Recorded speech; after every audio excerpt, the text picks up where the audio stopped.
Hello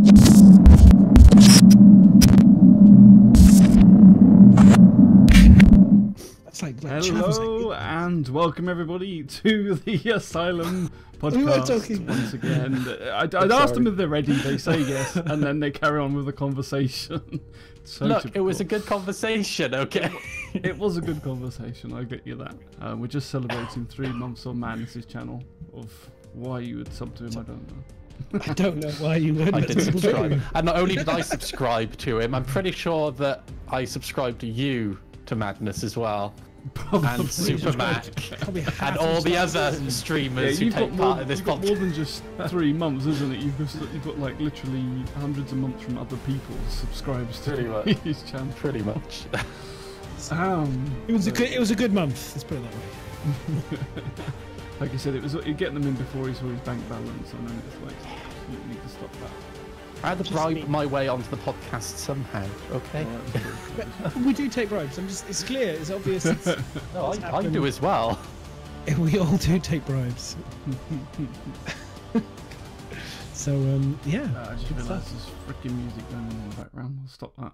That might be a little bit easier to hear us. Let us know if there's any sound issues, otherwise.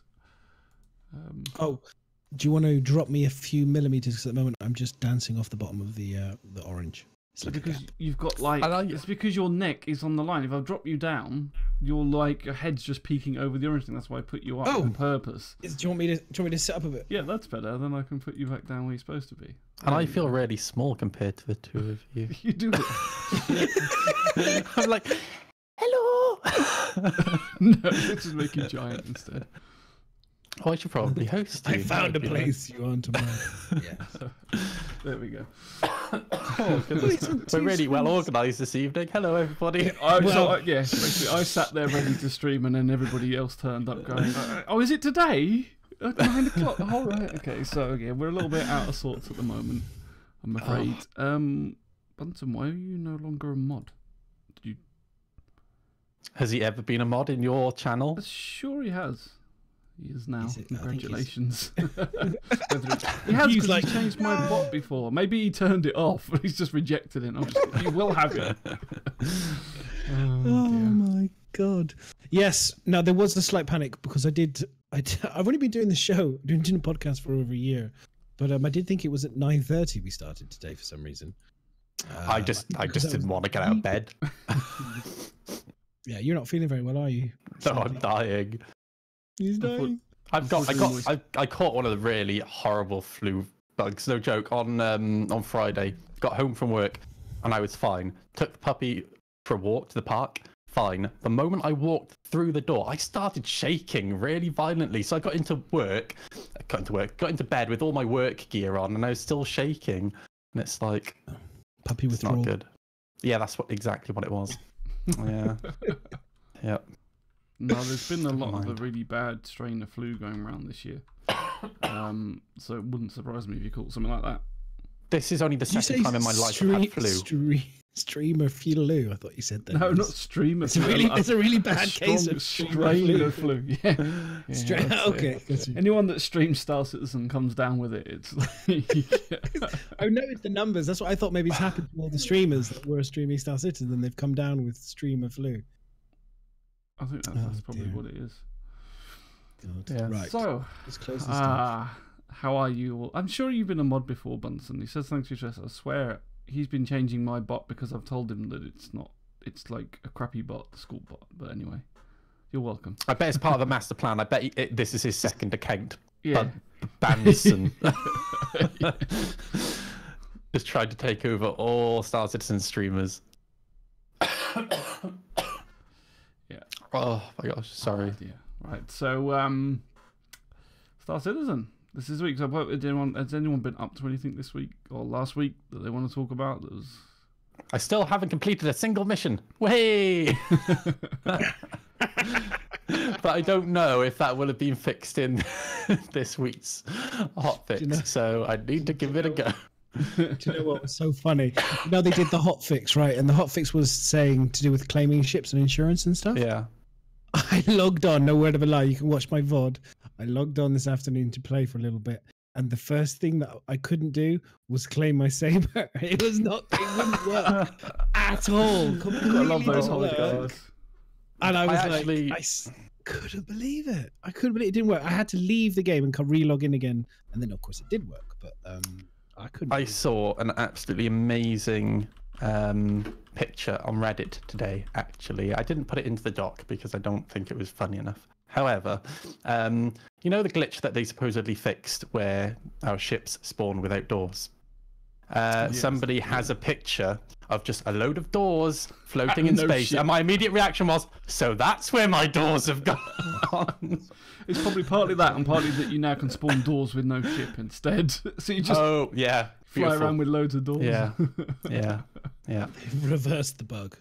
Reversed it. Well done, CIG. Well, they always say that it's not a. They say it's a hot fix, but I'm always kind of like, it's not really fixed, is it? Usually, because most of these things they do come back again at some point. Yeah. So many Well, bugs. no, I mean the thing with a hotfix is it fixes that specific thing, but it doesn't allow for anything else potentially going wrong afterwards. So Yeah. it may well fix that spawning bug where it wasn't working. However, that doesn't mean another one's not going to get created when they put that one in, which causes it again. So yeah, half the problem is you get that. Oh, yeah, but other than that, I mean, for myself personally, this week, I mean, I've been playing Witcher, Subnautica. I played The Hunt with Miz, which was really funny. Getting scared witnessed by spiders, which was fantastic. Dungeons and Dragons on Friday, which was a really great episode that Miz did, and it was fantastic. I had a great time. And then what else? Oh God, and yeah, that's just the gaming side of things. Like I say, like just been great. It's been a really pretty week with lots of different things going on. So I fell asleep watching you guys play Thanks. Dungeons and Dragons. Thanks. It was really erotic. I really enjoyed it. To be fair, It was so good I fell quite- asleep. I mean, that's the sort of advertising you want, isn't it? there's quite a lot of you though, isn't there? Well, not this week there wasn't, but normally there's quite a lot of you, yeah, which it's- surprised me. It's a big group. They've got 7 players. I don't know whether it will stay that way because we've all just started, and there'll be somewhere the commitment might be too much and stuff. But yeah, so at the moment it's like 7 players, but the difficulty is like I'm DMing it and I haven't touched Dungeons and Dragons before in my life, and nor has half the people playing. So it's kind of all new for everybody. So yeah, we're learning it as we go. And then there's like obviously some are a little bit more combat orientated, whereas some are a little bit more with the role play and the story side. So it's all. I think that's what makes it interesting though, because I've never really seen it from a noob perspective. Yeah. 'Cause I've only ever watched Critical Role, and from Yeah, the there's very a little bit get-go, of a high Critical Role, they bar. knew what they were doing. You know. So- it's quite yeah, we're not quite in that league. But I would say we'll probably be there in about another week or two. I reckon. Yeah, give it a week. We'll have 50, 60,000 viewers. Yeah. We're aiming for it. They're like here. We're in another room somewhere. So last year, Critical Role is. I mean, it's that I one's agree. is where it's at. Well, clearly, because they killed off their campaign and they've started again. So Yeah. Exactly. They're feeling threatened already. We're feeling threatened. they know who we are. They know. But no, it's good so, fun. It's something a little bit different, and I think like it helps you do a bit of improv as well, get a bit of into character, which might be quite nice for Star Citizen for those that like to sort of try and feel their role as well. I think some people do like to sort of role play in these sort of games as well. So you never know, madness might be going around as an actual pirate with a hat on. And everything else. Or it'd just be an elf in space. I think I'm giving off the wrong impression about myself. I'm not a pirate. I don't know what you actually call yourself. I'm not a pirate. I'm I just not- really just enjoy go around as a killing wanker. people. mass murderer with a cheeky smile that enjoys shooting people in my spaceship. I don't know. We'll see. We'll find out. I'm going to be a farmer probably. So that's the way I'm going to be in Star Citizen. What, Or a corpse miner. farmer. Judging on Reverse the Verse, like they were talking about mining the way they were talking about it, and like they're really excited about it. Granted, he's doing the mining, so he would be excited about what he's doing. I'm going to say now, I was watching Reverse the Verse for the second time earlier. fell asleep watching it. Can you see a trend here? Moist is tired. Oh, I'm so tired. And I wasn't really paying attention at all until they mentioned the mining. And I'm not interested in mining, but the way that I'm sure we're going to talk about this in a bit anyway, but so I'll stop talking about it in a second. But the way that they're going to implement mining, where like it's a mixture between like a drilling beam and a tractor beam, is kind of in my head how mining lasers kind of worked in EVE Online. Yeah. You know, that's how it pulls it into the ship as well as drilling. The whole thing just really interested me. So yeah, I can't wait to see more of it. It makes sense. I mean, it's a good way of like bringing back the mining stuff that they're cutting off by using the tractor beams to pull it in and that as well. I'm sure didn't Elite Dangerous do that? Was it the droids that brought them back? It was the drones, limpets. Sorry, I'm kind of surprised they're not going down that route actually, considering with this new ship that we'll talk about a bit later, is that they're getting the droids to do just about everything. It's almost like these droids are becoming the one fix all thing. So yeah, kind of surprised they didn't copy that and send out the droids to go and get the mining material. Speaking of Elite Dangerous, one thing I did do this week, I've spent some more money. Please don't judge me, Dad. Please don't judge me, Dad. By Dad, I mean Madness. So Maya is a really bad influence on me. I'm going to say that now because Maya talked me into buying a PlayStation 4 Pro so I could play Monster Hunter. And when I say talked me into, I watched his stream. And this week, he's talked me into buying an Oculus Rift. Now, I was an early backer of the Oculus. I didn't get a DK1, but I had a DK2 quite early on. And the one game that absolutely blew my mind with virtual reality was Elite Dangerous. While it's a very repetitive, grindy game, let me fucking tell you, the first time you come out of warp at a sun, it's mind-blowing. And the thing that really hit me with that is I could feel the heat on my face. I know that sounds really fucking stupid, but my brain somehow was making me think that I was hot. Yeah, exactly. The first time that my canopy... the sound as well? Yeah, and the first time that my canopy breached, that was terrifying.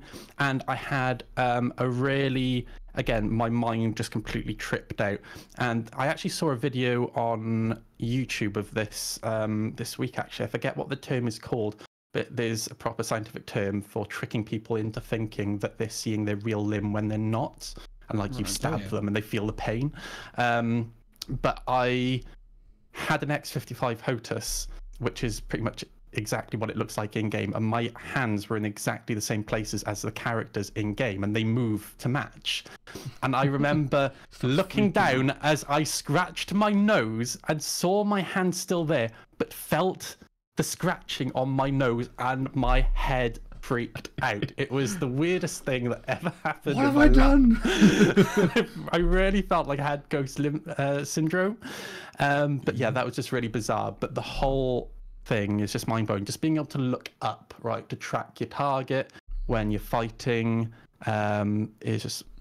I can't describe what it's like. So yeah, I've actually bought an Oculus Rift. Really looking forward to playing Elite Dangerous, and I'll be playing it on stream. Nice. And the second game that I'm really looking forward to is Star Trek Bridge Crew. The Star Trek Bridge Crew is the one I've seen people do the most, least on stream, and it's just funny because it's great. I don't know, are they expanding on that, or is it just like I don't know? I kind of released. I think for this whole generation of VR, I think everything that we're going to see for this generation, and I don't think there's much life left in this generation. I'm a bit of an idiot, really, by jumping into it now. I said I was going to skip this generation, but I can guarantee you in a couple of months, right, they will announce the new generation. I know that they've got pro versions of the Vive coming out, but I'm not really interested in the Vive because I don't really want to do room scale. I'm more interested just being lazy and sitting my ass at my desk. But I just want to hop into it towards the end. And yeah, I think everything that we're going to see right now is going to be very demo-ish, but everything for the next generation will be more gameplay. But as far as I'm concerned, the way that I kind of look at Star Trek Bridge Crew is a bit like D&D. really. You know, it's you and 3 of your mates just hopping into some sort of like campaign thing for a few hours and just kind of role playing. And yeah, I can't wait for that. I think it's going to be hilarious. So it's me, Maya, one of Maya's other viewers has a copy of it. So we just need a 4th person, and then we'll have a lot of fun. Nice. I'll look forward to seeing those then, because I know, the VR stuff, I've never actually tried it yet, but it does look fun, and you can tell with VRs, because we've had this a long time ago in the past when they tried VR to take off and it didn't take off, but now I think where you can see, there was an article today about the police now are actually using it, and they're using it for going around and training purposes to interrogate, like going to houses and do mock scenarios and things like that. So once like industries start picking up and using it, and the wider that spreads, then the more money that will get plugged into it, rather than it being abandoned like some things. One of the case studies that made me realise that it doesn't matter what happens, VR will be a thing now, was actually before the consumer versions came out. Somebody had a DK2, and he was like a nobody at this architectural firm. He didn't have a paid job there yet. He was just making the teas. And he was sat at his desk one day, and he'd taken his DK2 in, and he had mapped and blocked out a level of a building that they were designing.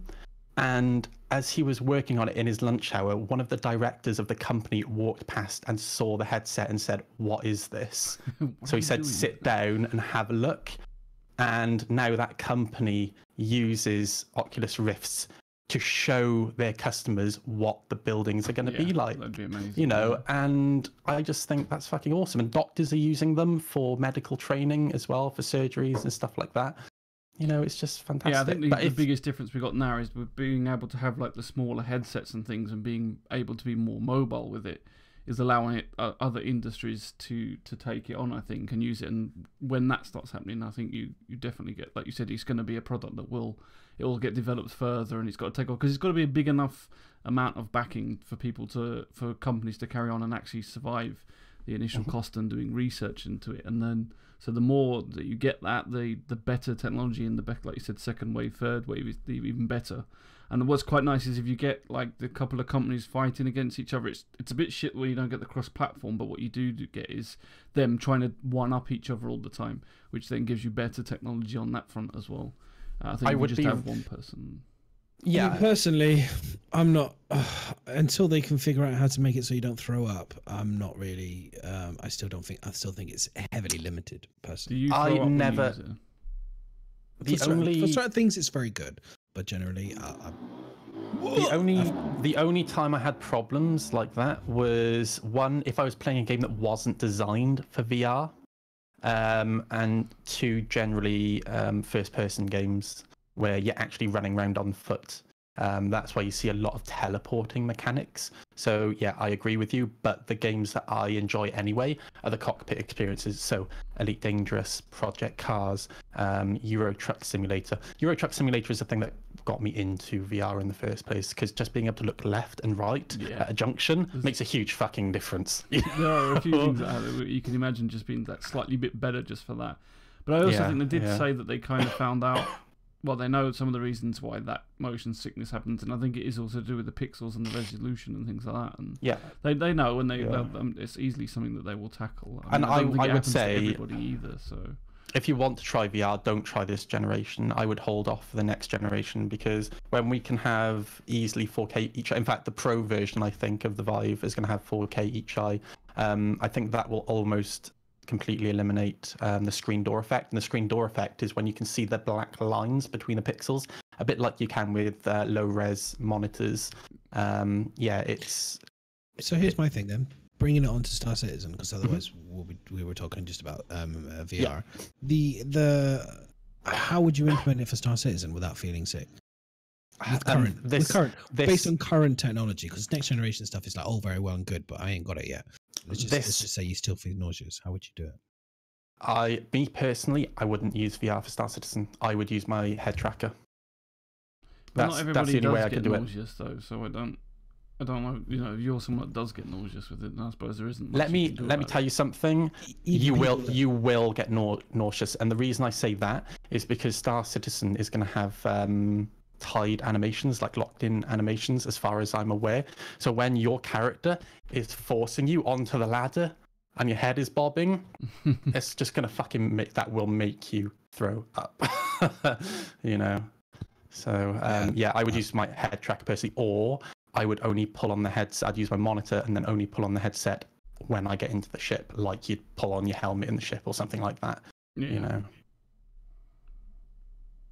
I mean, they are not making it VR, but they're making it VR capable. They've obviously seen that it's going to be popular. So, like with the whole Mobi-Glass and things like that, part of the reason why they're doing the things that they're doing is so that it's going to be able to use in VR. So, it's probably good that they're thinking about it rather than it being completely an oversight to add it in afterwards. But how much it's being thought about, it's hard to know exactly.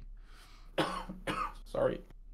Yeah, I think for them, SIG, implementing VR is, I'm sure they're thinking about it now and they're trying to work out the best way to do it, but it is going to be a really difficult task. But say that, you know, we are on the next gen of technology and everything else. Would you use it in Star Citizen? Would you use it for all of it, or would you use it just for maybe just? I wouldn't use it for all of it. I would not use it for FPS. I don't think. I'd use it for like, if I was standing on the bridge of like the 600i and I just wanted to, and I was on a beautiful Palm Beach island somewhere and I just wanted to, or standing on the bridge of it or whatever outside, looking at a beach, looking at an alien planet, watching the worlds go by. Literally, it would be for me, it would be for stationary situations, just to get the awe and the impression of how amazing the game is. But I wouldn't use it for anything else other than that. That would be, honestly, because of the nausea, really. Again, I wouldn't necessarily even use it for that. And the reason I say that, have you used VR before, Madness? Right, so you can talk about the nausea when you haven't even tried it. The issue, yeah, the nausea barely affects people these days, unless you suffer with motion sickness quite a lot. Oh, there we go. That's why. But the issue that you have, if you are thinking to yourself, you'll put on this headset and your vision will be filled with this beautiful scene, it's not the case. What you have is, it's like looking through these, right? No joke. And you see a lot of black and you have to focus on the very center.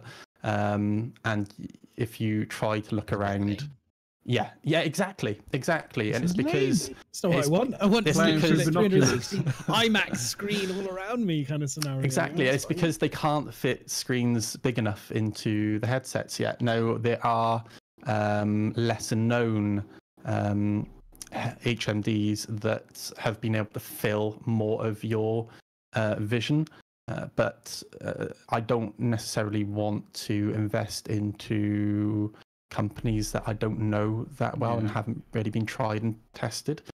So that's why I'm saying just completely skip this generation. Let's see what happens with generations away, probably. I think so. I can't imagine that VR will be used by the general public rather than just hardcore gamers for another, you know, not until I'm like 50, 60, realistically, you know. Well, technology goes fast though. When they've got enough people backing it and going into it, so it's potential that it could go a lot faster than that. What it comes down to, it's the same with mobile phone. Okay, so Microsoft, the thing that they really fucked up, well, apart from their shitty mobile operating system, was they just did not invest enough money into encouraging app developers to develop apps for the platform. Like, I am not going to use a Windows phone because Grindr's not fucking available on Windows. It's just shit. So, essentially, in terms of VR, it comes down to how... Are you going to put Grindr on VR? Otherwise, yeah, I'm so, well, it's something similar already. Is that like blink right, or is that blink left on Grindr? Like, wink if you like. Wink if you like. Yeah. But it's going to come down to however much money that Facebook are willing to invest into the developers of these games, and the same for Valve. and I'm pretty damn sure that Valve are probably investing a lot more money into it than Facebook are at this point. So I think they're playing the long game, and I think they're probably going to win. I mean, cool. I don't know. For me, the jury is still out personally on virtual reality. It's been around since I remember, since Hackers. Watching a dude on a stupid little bench with a black beam around him, kind of pretending to punch things and like goggles on and stuff. Yeah, that was the first one. So that's the first time when they tried it and it failed. But and it failed miserably. And now we've got the new one, which is far improved, but it still has its limitations. So I'm hopeful. Don't get me wrong, I really am hopeful. But I agree. I think Track IR and the face over FOIP system and all that sort of stuff is going to be more relevant to my game experience with Star Citizen going forward. But I hope virtual reality does have a big part to play. I mean, that's definitely conflicting anyway. The FOIP thing that they want to put in the game and VR are just not compatible because you're not going to be able to face scan and do your facial expressions. Incorrect. How? You've got a big there is already working technology within headsets that can track your eyes so they can see where you're looking. And they also have case studies where they have sensors on the bottom of the headset to track your mouth as well. So they're built into the headset rather than the face rig stuff. Yeah, yeah. Which I think is really cool. Okay, well that's. I mean, what I would think would be quite cool is augmented reality as well with Star Citizen. I mean, if they do bring out the kind of like the hologram systems and stuff, I mean, how cool would that be? Oh my God. I mean, we're theory crafting here, and this is way beyond because of other things. Super cool. Like if you could have like like the kind of Obi-Wan kind of hologram projection type of stuff that you could kind of do with your phone or create like I don't know some sort of augmented kind of details and stuff as well. I mean, sure, Star Citizen will get on board with everything that's the latest tech when the game is finished and we're there. I'm more than hopeful for that. But I want to talk about something else called the Vulcan. Nah. Do we have to? Okay, nobody wants to talk about it anymore. Nobody wants to talk about the Vulcan. Fine. Boring. So madness. You know what? If it stops you having a bitch fit, let's just talk about the Vulcan. It probably, but the thing is, it probably won't. Because I've never done VR. So it's just a different bitch fit. It's just a different bitch fit. But no, I mean, if people want to carry on talking about VR, you can do, but I've never done it, so I'm just going to go and have a pee, and then I'll come back and tell you how it was in full HD. Okay. Why do you take a video for us? We're just going to go over to a commercial break while Madness streams himself having a pee. Capital Live says, I enjoyed VR a lot, but... Go on, Madness, if you go. Sorry, I enjoyed VR a lot when I tried it, but like Noodle said, it's really got to be a game designed for it and in an environment designed for it. Definitely not worth getting into this generation for me, but I'm curious about the future of VR. Yeah, I am under no illusion whatsoever that I've just bought a £400 demo machine. Because it is. Most of the games are demos. On a good closing line, by the time Star Citizen is released, we're probably going to be there with VR as well. So, yeah, in 2042, we Star should be again because virtual reality generation 2 is out. We have to get it implemented. Redo the whole game again for virtual reality compatibility. It'll be like honestly, it'd be like Howard Hughes is when he did the Hell's Angels things. He just about finished it, spent millions of pounds. Oh, guess what came around the corner? Coloured freaking film. Fuck it, redo the whole shit again. Nice. Okay, let's move on then to. So you want to go straight onto the Vulcan? Well, I mean, we can talk about. I mean, we're in conversation. We're going to be in Conversation Street. I don't know, Miz, if you're cool. We can do we'll just talk about everything. So we'll bring everything that's relevant and go with everything. So we'll bring ATV in board. We'll bring Reverse the Verse. Everything that's relevant to what we're talking about, rather than going. We're going to do Reddit, then we're going to do ATV, then we're going to do. Yeah, I think we'll just bring it all into the mix, and we'll talk about everything what anyone wants to talk about, basically. So just before we start that, if anybody wishes to ask us any questions, an !! question in chat, we'll bring up the form. I've just done it for you there. If you click on that, you can ask us questions. If you are a patron to our channel, you will have access to our Discord patron channel, and you can ask us questions on there as well. I'm thinking we're going to go. Actually, I'm feeling confident. We might do a situation where we're going to go through. We'll answer questions as well as we're going on. So we'll do chat and conversation between us, and then we'll maybe pick up a few questions if people have put questions in the doc as we go along, and we'll answer some of those, and we'll talk about those questions, and we'll just kind of flow with the news and you guys and chat and kind of keep it really open and fresh and try something a bit different. Questions help the conversation flow. Yeah, because we don't talk enough bullshit for ourselves. You know, we need questions to feed that bullshit. And I'm just going to preempt the question now. Yes, I have redone my hair. That's why the green screen didn't like it. Yeah, pretty much. All right, you so did choose a colour. You could choose purple. Let's start talking about the Vulcan then, because that was obviously the main focus of ATV this week. So, Yes. So first of all, we started off with, I don't know, you got a couple of things from, is it Reddit or something? But yeah, I got a couple of pictures. There were just a few things about it, but I mean, we can use the ATV footage. The video. Yeah, let's take the video. Take the video on it. I mean, the first thing is the Reddit guys is I agree with one of the Reddit comments, which was that the styling of it does, if you look at it from a certain angle, does have a Master Chief kind of look about it from Halo. The kind of I don't know if you've seen that. What are you on about? I agreed with the Combine Harvester picture. And the Combine Harvester picture. I agree with that one as well. I just realised that we're not going to go on that scene for the moment until I fix the cameras. So unprofessional. This is because people turned up at the last minute. It wasn't my fault. Okay. Yeah, it was. No, I planned this opening. It was me. I take full responsibility. I completely screwed up this week, and I'm very unprofessional of me. But yeah, no, I mean, the styling of the Vulcan for me is, again, like I never have, there are very few ships that start it and have done that I go, that's a dog. And the Vulcan isn't a dog. It's not the prettiest ship in the world, but it's not a dog. And it's grown on me a little bit. It has kind of Terrapin qualities, shall we say. Kind of a bit of a brick.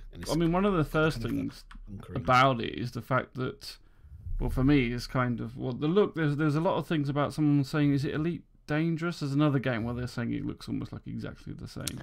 It does look like an Elite Dangerous ship, but I don't want to play a game where it's full of pretty ships, because I might as well just be playing one of those really dodgy Facebook games where they've just ripped ships from other games. You know, it's like, I want ships to look different, and I want... Yeah. An industrial styly ship thing, that's my description of it, to look industrial styly, you know. So it's what can they make it look like? It's a box for carrying drones, for fuck's sake. Yeah, I mean, and the thing is that we've all grown up with different sci-fis, and like with the D&D thing, we're reading fantasy books and things like that, and no matter how many times you try to reinvent the wheel, you're taking influences from that, and I'd rather they play other games and take influences from other games, because I've played quite a few MMOs where the developer has made the full game, and then you jump in and you play it for about 5 minutes and you feel like that this developer has never played an MMO in their life. So, because they haven't tried other games. So, I do think that you can't help but be influenced, and sometimes it's subconsciously you're influenced by these things as well. It's not like they sat there and put 2 pictures up and said, right, let me just copy that and make it slightly different. Sometimes you're just sitting there and you're playing with things, oh, this looks really cool, and then when you actually show it to people, they turn around and say, yeah, you do realise something that's been made very similar to that. Yeah, if you give a room full of designers a task, you tell them what the role of an X thing is, and you tell them it has to have this, it has to have this, it has to have this, it has to have this, and it does this and this and this. You know, you're going to have an occasion where 2 designers are going to have something very similar. You know, and it's like you said, in a world that's so full of sci-fi. In a world. as soon as somebody said the line, you have to do in a world where danger. Do you know who the voiceover guy was who penned that phrase? Don LaFontaine, who passed away, I think 2-3 years ago. But a friend of mine, Kenny, he's a voiceover guy from America and from Oklahoma, and he can do that perfectly. It's amazing. But I'm going to say, as the designer here, I don't know, I mean, you guys, I mean, as the designer here, what you tend to get, and I agree, what you tend to get is you just get designers look at the same kind of reference materials, and come up with It's like storyboarding, isn't it? You kind of chuck all the things. So what does a transport look like? And you chuck up loads of pictures of lorries. What does this look like? You chuck up, and then that's what you do. You kind of storyboard, look at different influences, and then you put that together to design something. Yeah. And there will be similarities to a degree. Certain things will have, because they have to, because it's connecting from a futuristic thing to something that we kind of identify now and kind of go, that kind of makes sense. That's the kind of thing that I would expect. You know what I mean? Based on our experience of tractors, like people with the combine harvester or, you know, industrial type of machinery. It's like that. Well, yeah, that makes sense because that's the references that they've been using to move it forward. It's kind of that weird, you know, parallels of design and stuff like that. But you do get different. I mean, there's no question. Like, there will be different designs. They're not the same, but they have similarities. I would say, looking at the video now, I would say in terms of inspiration for that ship, I would say less Elite Dangerous and more. It kind of looks like a Type. Someone put a picture 7. on it. It was the front cockpit bit, which does look it looks like very, Type 7. I agree with that. It's the Or is it shape Type of 9? it I forget. the plates either side, I think. I would say it looks more like a freaking Homeworld ship than an Elite Dangerous ship. I mean, I'm going to say this. I didn't get an Aegis vibe straight away when I saw it. I was thinking more Anvil and other. I didn't get the Aegis vibe. I was like, because it has like the kind of the closing canopy similar to the Carrack, which is Anvil, and the same with the Terrapin has the closing kind of like the armor and everything. I was like, are you sure this is Aegis, or is Aegis ripping off Anvil? I was like, I don't quite get that bit. For me, it was a bit, and I think I was like, Aegis has got a lot of ships. You know what I mean? Like, surely somebody else could make this ship rather than Aegis. They've got a lot of ships already. It's to do with the asset usage. So they, like we said, they've got multiple people working on multiple ships, and if they've got more assets done for an Aegis ship, then it's quicker for them to chuck one of those ships together. Really. Yeah, possibly. Remember what I said last week. I just did not want a combat ship, and I'm glad that we have. One, something that's not necessarily a combat ship, and two, like, I'll probably buy one for ramming stuff, you know, because I like ramming stuff in ships. Actually, no, I probably shouldn't because the cockpit's at the front. Damn it. Well, it is a combat. It is it's a combat ship. But it's not. It's not necessarily purebred. You can do other stuff with it. You can do other stuff with it. But the other thing that I'm happy. The other thing that I'm happy about is that while it's not necessarily a starter ship, it is a nice step up. What I would like to see, however, are more starter ships. You know, I think just the option. Well, so that leads nicely onto this topic, because they kind of that's one of the big debates that's been about at the moment, is that they said a starter ship. Well, I don't know if they said starter ship or starter support or role, and so loads of people are going, that's fucking expensive for a starter ship. How can you charge so much for a starter ship? And I think their argument is it's a starting profession ship. Yes, it's their new thing now. I'm sorry, $200. $200. Surely a starter ship is a start in the profession. But what gets me more than anything is, and I'm kind of two ways about this one, because they've been going on a lot about how this is the reason we've got specific ships for stuff. So we've got a ship for refueling, we've got a ship that's supposed to just repair, we've got a ship for transport. And they don't want us having ships that can do everything. They don't want a jack of all trade ships. That's what they kept telling us. And then they go, first ship they announced in 2018, oh, look at this jack of all trades ship that we've now just got for you.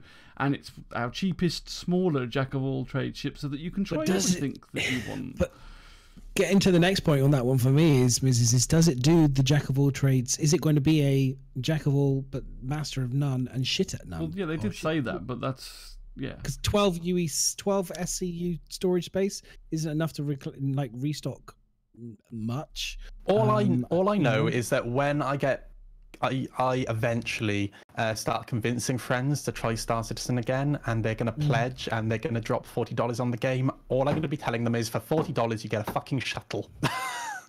It's making Welcome the to Star starter Citizen. ships looking worse and worse each time, isn't it? It's like, did you know we said it can carry cargo? Now it can't. Do you know we said it can do combo? Well, now we're actually going to just give it a mining laser, but the mining laser is going to be so slow that you'll probably not be able to actually mine with it. You could probably make a little scratch on the rock or something. You can blow chunks off the rock, but you're going to have to EVA out and collect Grab each them. rock individually. Pull them back. You know, tie then- them to one another, a bit like butt beads, right? And then just drag them back into the ship. Well, and once you've got like one rock back in your ship, it's full. So if you want to mine more, Yeah. what you have to do is take a friend along, blow the second piece off, and he can hold on to it while using that new mechanic that sticks you to the side of the ship, and he can hold on. You know what we need? We need butterfly nets in space for collecting To rocks. stand in the back of your thing, just like catching the little bits of rock coming up. Oh, a bit like the Expanse, because they actually drag nets full of ore, don't they? Yeah. Yes, that was. I liked that in the expansion. That's pretty amazing. cool. Yeah, I like that as well. That makes sense, though, right? Yeah, it does. It just makes sense. Yes It's like, and no. I mean, if modern technology, you would imagine that there would be some form of tractor beam that would hold it, or put it in a container would make more sense than just dragging a net full of rocks. But we always assume that we would have figured out how to do tractor beams. They might not necessarily have figured it out. Science may not. So we do. Well, unless they're not going to work. Can you imagine trying to stop the ship though? You have to kind of like swing your ship around. You stop and you just like get if you're this using a bag rope. of like. Yeah, like that effect where You just see it go bag of past rocks you. hit your back, and then they push you forward, and you just get that motion that just keeps knocking your ship forward.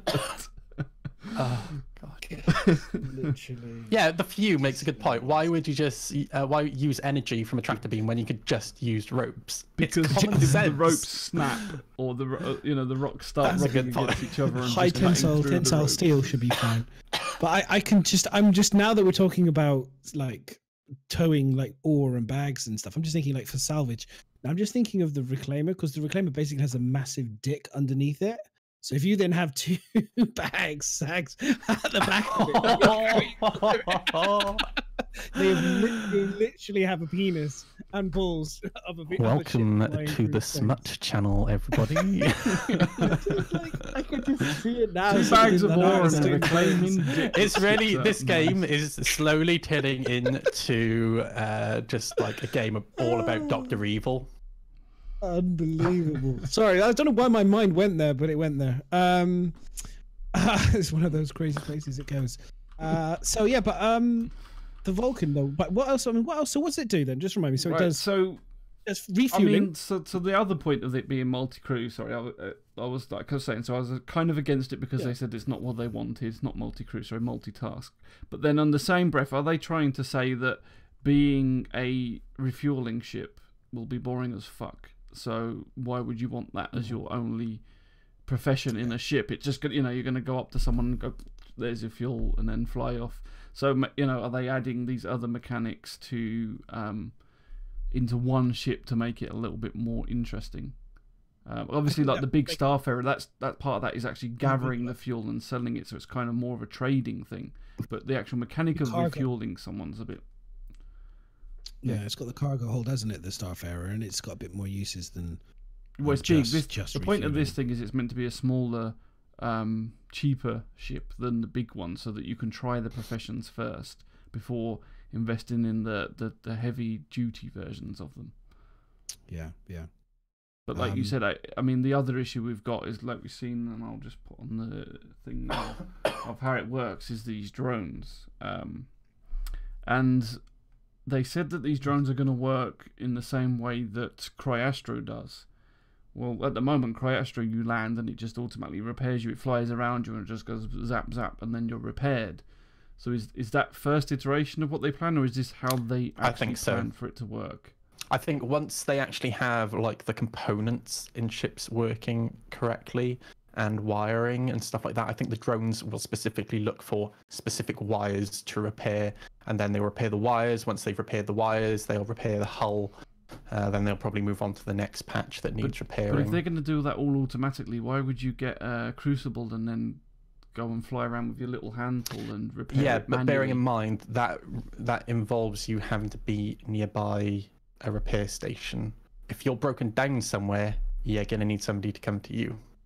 Whoa. And I don't know if you've ever heard of the fuel rats in Elite Dangerous, but because gameplay is a little bit lacking with Elite Dangerous, one of the most impressive piece of emergent gameplay that has happened with that is the fuel rats. And the whole point of the fuel rats, it's just an organization, and all they do is rescue people who are stranded in space, and it's fucking awesome. And out of that, they have their own defense force, because there are people who hunt fuel rats. So you, as a fuel rat, if you're a refueler, you essentially have a wing to protect you as well, and it's just fucking awesome. Is that AI or is that real? No, it's real. All real people. It's really, really cool. Go on YouTube and just search for fuel rats, and there's some amazing gameplay that has come out of that.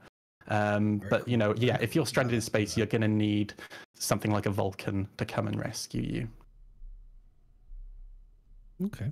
But then the Crucible and the bigger ships can also come and rescue you as well. It's not. But bearing in mind, it costs money to run these ships. So if you're in if you're in a smaller ship, are you going to have the money that it costs to pay a big crew? Well, when I say big crew, like a crew of 8 or whatever it takes for a Crucible, and pay for their fuel, and then pay for their expenses, and then pay their salaries on top of that. On the flip side of that, then, does this small ship make those ones irrelevant? Why have a big one which costs probably a lot not, more because to run? And the opposite argument then is, can a Vulcan repair a javelin quick enough? Probably not. Well, no, I don't think a Crucible could if it's. No, but it can repair it quicker than a fucking Vulcan. I can always I guarantee thought you the that. Crucible was all about you. I mean, they may well change that. Don't forget now that with these new ideas and mechanics. But at the moment, the Crucible is meant to be you get the ship docking like in the back of it, and then No. To... There is a garage module that can go in the back of the Crucible, but there's 2 crane arms. So the idea is, originally they were supposed to multiple Crucibles could scaffold together, but the idea is you can reverse up to a ship, and these 2 arms can, like pincers, do what the drones are going to do the repairs. Yeah. But I'll wait until I see it. But I still feel like we're going less away from the manual side of things and more into the automatic. So yes, these drones might go and find out where the wires are damaged and shit, but they're still doing it all. I mean, are you going to control and fly them there and then repair it, or is it going to do that automatically? To respond to Kraken, Kraken says, indeed, the Vulcan will be able to help small and medium ships out more than that. I would actually disagree. I would say Vulcans and Crucibles working together will probably be the better tactic, because I can almost guarantee you that the Vulcan will be able to get to places to repair parts that the Crucible just can't get to. You know. Well, you've also got the jump gates and the size of the jump gates that different size ships can get through. Yeah, a lot of people forget that. The difficulty you get with the Vulcan is that because you've only got these 2 drones, how much material are they going to have in them to repair? Yeah, and that might that's be a the good sticking point, actually. They might be able to do minor repairs, but I presume that the way they show the dome shapes, there's meant to be an element of how much it's got in stock. It can go and repair to a certain degree. I can imagine, say you're in an Idris, right, and you've managed to escape, but your reactor's gone offline and you're drifting, well, not drifting, but you're stuck in space and you're being hunted. The way I can see it playing out is that your organization, they send out a fleet of security, as well as a couple of Crucibles and some Vulcans. I would imagine the Vulcans arriving first and being able to get the Idris back to a point where it could probably move, but the armor is still shot. You know, there's still holes, and the weapons are still offline and stuff like that. You know, and then the Crucibles arrive, and there we go. But I think what they want to see are ships complementing each other, even ships of the same sort of role. In terms of what we're talking about then, with just how much it repairs, I remember actually now from ATV, they said that basically the Vulcan is going to be what we have in the UK as the AA van, or I think the American is AAA van or something. So basically, it's not there to repair your ship; it's there to get you back on the road. So if your ship's disabled or it can't move, like you just said, it won't be there to repair your full ship or anything else. It'll be there to get you started so that you can then travel somewhere and get repaired. And I think it'll be the same with the refueling. It won't be there to fuel your tanks straight back up. It'll be there to get you enough fuel to get to a station that will be able to refuel you properly. Question: how much will you be able to repair manually? Do you think with the manual tool of your ship? Will be the matter. You can repair it all, but it's just a matter of time. Well, I would imagine it's a bit like your house, really. Or say you live in an apartment where it's mostly, made out of steel and you've got steel struts, blah, blah, blah, blah, blah. You can obviously get to the stuff on this side of the steel struts, but trying to get to the stuff on the other side of the steel struts without some heavy machinery is a bit more of a problem. So, yeah, I think we'll be able to get to certain aspects of the ship. But... Okay.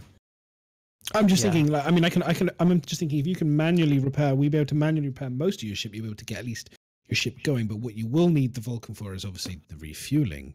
Well, I agree. Actually, I would say we could probably repair quite a lot, but whether you'd have the materials on the ship to actually do the repairs is a completely different matter. Because your repair tool will essentially be able to repair wires, I would imagine, and be able to weld and stuff like that. But I doubt very much you would think to yourself, yeah, I'm going to fill my limited hold just with repair materials, Yeah. I'm just thinking of scenarios when I'm going to need the Vulcan in terms of to repair me, and my predominant mindset of thinking is this is obviously if I'm interdicted and interdiction works well, you get attacked by pirates and you manage to just escape and you've taken some damage.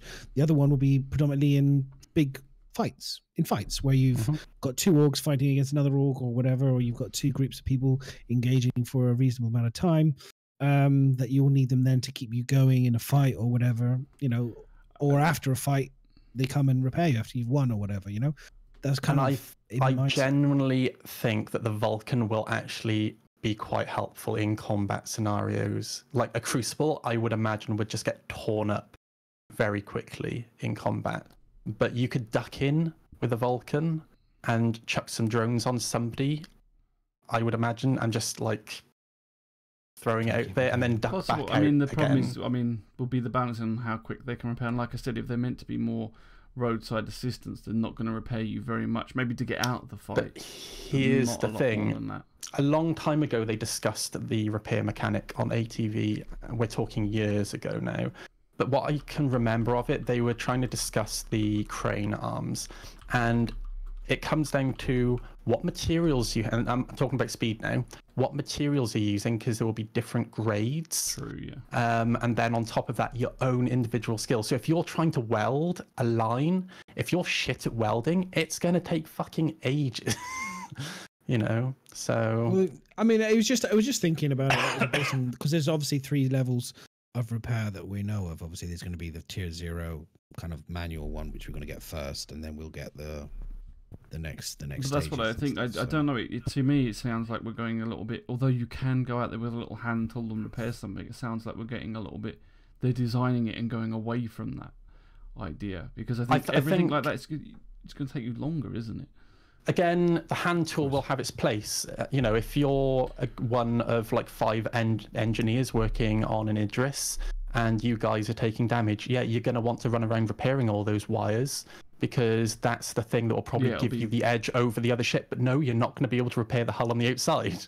Yeah, but it will give you an edge. Fixing ships. Okay, but I'm going to counter you slightly, because they were talking about it on Reverse the Verse, and they were talking about how at the moment when you take damage, the skin of the ship kind of goes away. Yeah. And they were saying how the repair tool will kind of in theory, this is what they were talking about, bringing it back again, repairing the skin, the skin layers. So kind of that. What, the handheld tool?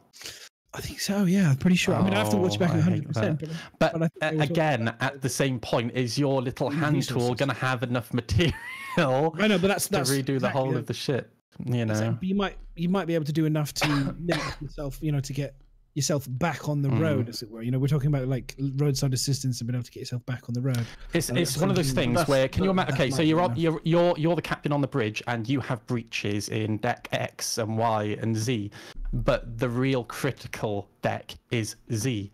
So you have to tell your engineers, right, we have enough materials to do just a one deck, so you have to prioritize Z. That's where really the gameplay that I think everyone's really looking for in Star Citizen really shines, because I hope so. I mean, I mean, I'm just thinking like, and I look at the scenarios of when I'm going to have multiple decks being damaged. Is that going to be a solar flare, natural disaster scenario? Is it going to be mis-landing? We don't know mis-landings are dodgy, or is it going to be, because I'm just thinking realistically, if you're just exploring or whatever else, just flying around, you're at the moment bar crashing an interdiction, you're not going to get damaged other than run out of fuel. So you need it to refuel you. At the moment, you don't get damaged, but there may be other ways that you're going to get damaged eventually. Because I think that's it. You can't have just combat, because half the time people will. I mean, that's what they talked about. We talked a bit about last week, wasn't it? How then the plan is not to destroy everybody, is to disable ships rather than actually destroy people. But I imagine there's going to be, like, obviously running out of fuel is something that people like me would do, because I don't look at my fuel gauge. So I definitely need something to come and give me some fuel just to get me back to a station. I wonder if just wear and tear. So if you're not looking after your components properly and your components break down mid mission, then you might have to send out for a Vulcan or something like that to come and repair. Do you know what I really hope for? I hope that we're going to be able to eject fuel into space. So, when I'm on my friend's Connie, I can just eject in space and then jump into the little P-72 in the back and be like, "See you later, sucker." Eject punch her on the holes, just draining out the bottom as he's flying away. Toodaloo. Dude, so British. Toodaloo, old fella. Okay. Here's my funny thing is this the guy that's been building the ships to blow up has been doing all this wonderful job of making things. I love that guy. And then now they're going to be going, well, we actually don't want the ships to blow up anymore. He's like, I made them look beautiful blowing up. He's like, no, we don't want really. So we're going to make it really hard to make them. The thing I really like about that guy is he's so passionate about it. And he's just like, I like things exploding. Yes, I don't blame him. He's like, what do you mean I'm not going to get this thing to blow up? But we were talking about, like you're saying about things needing to be repaired and maintained on ship. So say, for example, you weren't maintaining your reactor core or whatever, and it explodes. That could be an opportunity for like actual real physical rips the side of the hull out, and then you can't repair it. You can't repair that with the tool because it's exploded. You haven't looked after it. It's gone critical and it's blown up in your ship. Like if you're mining, for example, on the Prospector, and you guys not done the balancing right as he's mining, and then boom, we've had a critical chain reaction. Something's exploded, and you're left with a massive hole in the side of your Prospector, gaping hole, fuel. And you're like, well, okay, now then for me, I'm like thinking of reasons why I need the Vulcan. I'm trying to think of reasons why you'd need a quick, speedy ship to get you to try and save your ass, and that could be the one for sure. That's where it's like, because this is there. You see the ships, the way that the skin's been eroded, on the outside, on the video. If you have just small patches of that, then it'd be something that you could come and just patch that section up, especially if it's like a whole breach, and so you're getting atmospheric problems within the actual ship. So it could repair those little gaps and get you going again, I suppose. Yeah. But no, I mean, I love the colorway. Like kind of British racing green with white is always fantastic. So I love the styling of the color. The refueling thing, I'll have to wait and see, because we still haven't got refueling working at the moment. I'm guessing that you said the magical drones is the answer. I guess that will be the way that they're going to make this stuff work. I feel that perhaps maybe they've come to a conclusion that they just can't get it to work, and they need to get Squadron 42 done. So best solution is the drones to refuel you and do everything. That's what I'm wondering if that's it. It's like there's always like how they want to do it, and then whether that's actually feasible or even fun. Like, because they will go back on things. It's like saying we can repair with a little handgun, but if it turns out that that's not fun and it will take you forever just to repair a little patch like that, then they might say that it just doesn't work. Now, obviously, we've seen an element of the welding tool where they've used it in the opposite thing to destroy and make holes in things. So I think we'll get it to a certain degree, but maybe it will become less of a repair mechanic, other than, like Moise said, I reckon, inside, or running around and fixing components or pieces from inside the ship mode, rather than necessarily outside the ship. In terms of like using the hand tool for repairing, this is what I've got in my head, right? Screwdriver. Think of the first new Star Trek, right? Think of the opening moment where they're under attack, right? And there's just explosions going off everywhere. In my head, that person trying to repair with that hand tool is like some red shirt in a corridor, just whistling, sweeping a brush. That's what it kind of reminds me of. Just waiting here to get shot. Yeah, and that's why the Vulcan is helpful. The Vulcan, everybody, good for plugging holes. Yes. And filling your ship with shit. So And, one thing I wanted to touch on with the colours, because you just mentioned that briefly. So they've said that it's coming up with the 3 different liveries. So they got the blue and white, the red and white, and the green. Is it the 3 different ones? Yeah, we've got the green and the white, red. We're going through now, and then we've got the blue, white. So green, what I white, don't get blue, with white. this is why are they spending so much time on making these when I thought we were supposed to have a lot more of you making your own custom colours. Do you think they're going away from Because that now? right now, I don't... Because if you remember, they showed us their tech for making these skins, and I think it can be done quite quickly. And right now, it's just a marketing thing. That's all That's what I mean. Like, I what's think. the? Is there any point? Are they? I just wondered if because No, we're getting a lot I don't think where there's any things point. because there's things like the Dragonfly that is come with the exclusive yellow jacket. Like if that's exclusive, make it then what's yourself. to stop someone coming Yeah. and just making a yellow jacket? Yeah, they with can, the and they painter said that at the thing? time. For the yellow jacket, you can make it yourself. But So it's not I think exclusive. I would probably say like 80% of the Star Citizen community aren't savvy enough to realise that. That's what. So that's what I was wondering. I don't know. More and more we see these because like you've got the new what is it? The sabers with the different. I know they've got slightly different loadouts, but they've also got different colours and layouts on that as well. And it's just like, well, are we going away from this idea of being able to make your own colours, or is it just like you said, a marketing thing? I don't know. It just seems a little bit odd. I really genuinely look forward to seeing a world full of pink ships. Well, we're probably going to get it can't because wait. they're going to be Star Kitten shit. So. Yeah, I mean, it's the least of my concerns. It's just nice to see colors, really. That's all. It's just nice to see the colors. But I don't really. I'm never going to buy this ship. It's going to be earned in game. So I'm like, it's cool. But I'm not melting anything. I'm not interested in it. By spending $200 or whatever it is for the ship. I mean, no matter how long they leave it on sale, it's not going to tempt me to buy it. So in any that's shape the or question. form. Do you think it's worth that? I think there are no ships predominantly in this game pretty much are worth anything other than the $50, to be honest. I've been having a long conversation with my wife about Yeah, this. I would never spend more than $40 on this game. Goodness. Never. No. I'm not an imbecile. Nearly concierge. But no, I ordered my concierge card, everybody. I'm excited. For my little card. Nearly concierge, but it's like all he's bought is the $40 ship because it's the only one he thinks worth it. So he's just got hundreds of these little $40 ships to get to the concierge. End of my life. I mean, like, okay, this brings me back, and I'm going to do this now. This is a little section. I wanted to cover this because this is Madness's salt section. Just a teeny, God, it's here a we go. sprinkle, just a sprinkle, just a tiny sprinkle. Now, Miz will put if everyone's watched, was it on Reverse the Verse? Have you put it on there? Chris Roberts is yeah, the that's it. sword. Yeah, I thought that was on 8. I don't know now. Was it? thought it was on I thought it was the 18 or Reverse the Verse. I thought it was Reverse the Verse or whatever. It was at the Call the Devs. Maybe it was Call the Devs. No, it Call wasn't it called the devs. Anyway, so this little sprinkle was Chris Roberts for this new game, Kingdoms Come, whatever, Deliverance. He received this sword. The audio might be on I've this. seen I a don't few know. people showing it. I don't think it is. Yeah.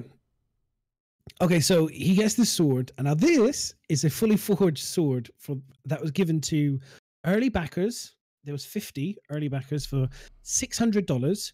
You got an exclusive like pack or whatever, and you got a fucking sword made for you. Okay, for $600. All right. How much money for Star Citizen? What do you get for you? I think you get a piece of plastic. No, for £1,000 you can pay for a piece of plastic. Oh, that's right. You Look at that pay grin on his face. for- Look at that at the end. Can I just for say, a piece of plastic. so he paid $600 for this, right? So that's like I paid. And look at that smile. I bought, Look at the I smile, bought right? 2 ships so he could have that fucking sword. Yeah. Yeah. No, well, no. I mean, I don't know. He might pay for it for his own money or whatever else. It doesn't matter. sure But he my point paid it. is that smile on his face is that of a kid in a candy store because he's been Yeah. rewarded something amazing. Yeah. Okay. Yeah. Now, I'm sorry, but we spend, for people who spend over $1,000, and we're not even saying 1,000, 10,000, 15,000, $20,000 or whatever it is. Okay, so it's $900 that, right? $20,000, you get a gold spacesuit, maybe your name on something, a gold spaceship, exclusive paint job, and by the way, which you'll be able to get the ship in game eventually for free, and you could probably color it gold eventually for free as well. So, and you get a little plastic card that goes in. What I'm saying is I don't feel that they reward, in my opinion, the people that have invested enough with the coolest. They should be doing 3D printed fucking spaceships, and you should be like 50 of them for the exclusive first. What we have to remember. Right, calm your tits, for fuck's sake. Not rewarded enough. I want rewards. Give me the moolah. Give him real guns. 3D printed. Yeah, we want real guns. We want real fucking spaceships. Guns. You know that I criticize SIG as much as I praise them, but what I will say is it's still early days. Once the game comes out, they're planning for 10 plus years.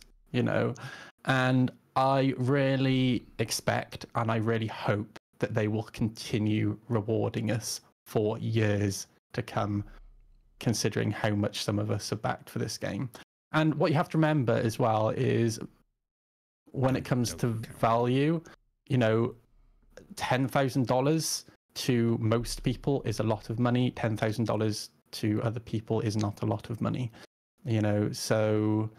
But that's irrelevant in terms of giving you a reward for this sword wasn't an afterthought. This was a promised reward. No, but my point is, what would you rather them do? Right? Would you rather them right now? Would you rather them take away resources from developing the game to developing stuff just for me?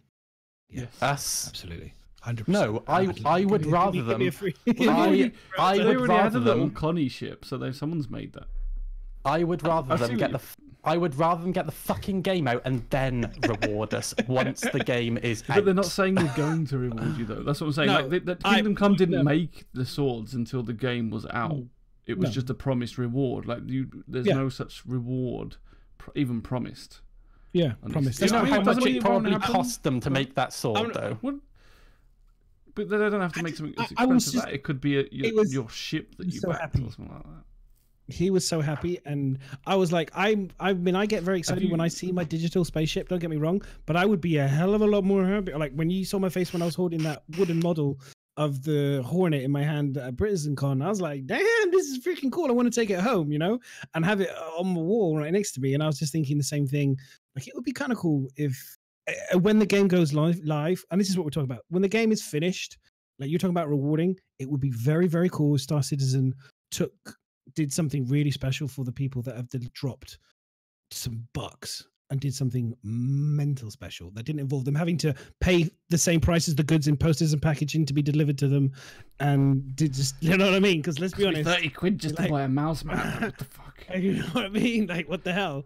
You know, like really go to town, and I'm sure they will, but it would be because like something that's really opened my eyes, and it's something that this week my manager, or last week rather, my manager was ill, so I had the CEO of our company, which isn't a small company, sat in front of me for the last week, and we do all of the curbside recycling for residents across the whole of the city. And we provide plastic boxes, food caddies, food bags for all of this recycling. And all of these boxes come from China. And you would not... We have these red sacks, right? They're a bit like coal sacks for putting certain items into. And we've not had them in stock for about 6 months now, and you would not believe how fucking difficult it is to source them and how expensive it is to source them as well, and it's a fucking nightmare to get them manufactured. So, you know, it's so like easy. Get your red sacks easy, it's not a problem. Cheers, mate. Not a problem. Just sit on a bike for a while. It's so easy to get I don't disagree that it would be nice to have something. I think it's more a case of, okay, so take the extremes out of it. And I'm not talking about give everybody a sword or a ship. I mean, like a plastic model ship wouldn't be that hard, considering Warhammer makes models for like 10 to 15 quid and things like that. They're not that hard to make. But put it this way, like, so you've got backers that have got a physical real sword from Kingdom Come, and yet concierge, and now this was a big complaint from people because they've spent £1,000 on the game. They have to then buy their own card to get sent to them to say that they're concierge, and on top of that, they then limited it because they didn't want too many people showing up to an event. Like, if you just spent £1,000 for a thing and then you can't get the card that you spent for a spend, I mean, come on. My question though: did that sword just randomly show up? Yeah. What do you mean randomly show up? It was sent to the people that bought. Yeah. So when he backed, he didn't know that he was getting the sword. No, you know you're getting it. Yes, you did. So there's the difference. We knew what we were getting when we backed Star Citizen. Yes. Was there a sword in there, gentlemen, on that list anywhere? I'm not asking for. Well, actually, there's a lot of things in there that they haven't delivered yet, but that's different because, like you said, it's not out yet. But no, but the concierge is just a card that they've given to everybody. Gives access to a concierge event. Now, if you can't give that to everyone in concierge, then it's kind of a bit unfair to just sell a small. You know what I mean? I don't disagree. A small amount of them. That's what I'm saying. I don't disagree. Mrs. point is why the fuck you've already spent a load of money. Why are you having to pay more? I completely agree. I think it's outrageous that they have to pay further money just to get a promised. And even if it come out of Chris Roberts' Roberts' own pocket, just to get people like to make one of those cards can't be expensive. Come on, we all make business cards and the metal ones, because you do realize they're metal, right? Yeah, they are expensive. They are expensive. However, no, hang on. Let me explain. Right. The metal ones, I do think, should be paid for because they will be expensive. But they should give you the option of a free plastic card. When you make loads of them, how expensive? No, why not? They should never be paid for. Again, I've got a free tin. This is Mel. Free tin from a doctor's consultant meeting. You go there, free tin. Right, do me a favour. Go and price up how much it costs to get those cards done. Okay. I'm happy with them. Surprised. The limited number. I mean, like, I don't know. Here's my other thing on the thing. It's just like, if you look back on it, Star Citizen was like one of the original Kickstarter kind of computer games. So when Kickstarter was kind of like a thing, it was kind of growing. We forget, they were part of that early stage. So the reason why the prizes and all the rest of it probably weren't great on their Kickstarter was because we were pretty new to it. No one's really done it before to their level, and they blew away and all the rest of it. So it was quite new. So I can understand the pledges being limited. Also, they didn't expect to get 200 million. They expected to get, a couple million or whatever if they were lucky. So sure, the prizes were limited, but I mean, the campaign for Kingdom Come generated 1.3 million, I think it was, and they're giving away free swords. Now Star Citizen is now nearly close to 200 million, and they can give away free pieces of plastic or free pieces of metal. It comes down to we knew what we were getting. No, but the thing is like, you can't complain if you signed up for something. You can't expect them to change. You can't ask them to change the terms. Nike, here's an example, okay? Nike, the girl that designed the Nike logo, okay, the Nike swoosh, okay, she got paid $150 to design that logo. Nike came back many years later and gave her, let's just say, a very large number of shares worth in the Nike company, worth into the millions as a reward to say thank you very much. So here's the thing. Now, I would like Star Citizen to think of that kind of philosophy and to come back and say... And there we go. You have just brought it back to my point earlier, many years later. So once the game is out... Yeah, I'm just putting it out there now. I want to get it in Chris Roberts' head. See his lovely little face. Once the game is out, they have more money coming in, so they will have the freedom to do shit like that. Wait and see. Anyway, moving on. We've been on this too long.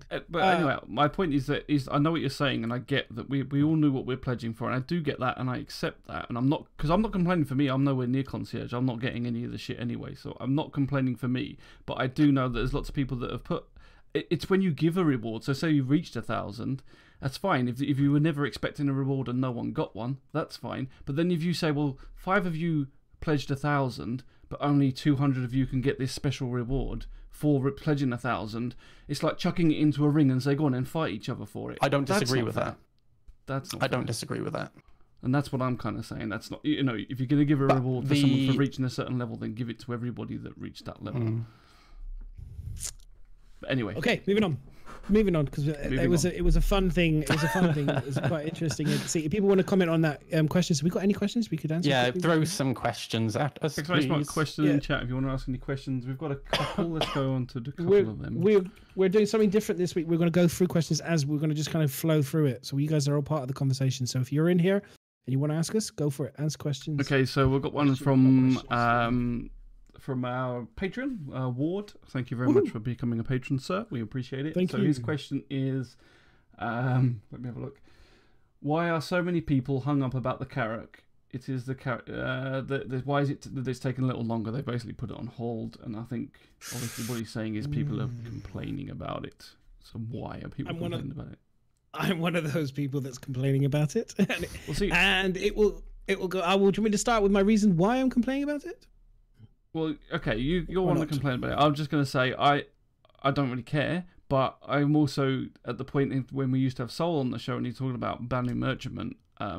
In my opinion, in some ways, if your ship's getting delayed, you should be pleased because the more they delay it, the better the fucking nail it turns out. Because, but that's my opinion. But go on, you tell us why you're pissed off about it. I'm not pissed off. I'm just disappointed about it, and it comes back to if you were to look at it comes back to something else I've put in here, which is, I believe, to do with the ships, the loaner ship list.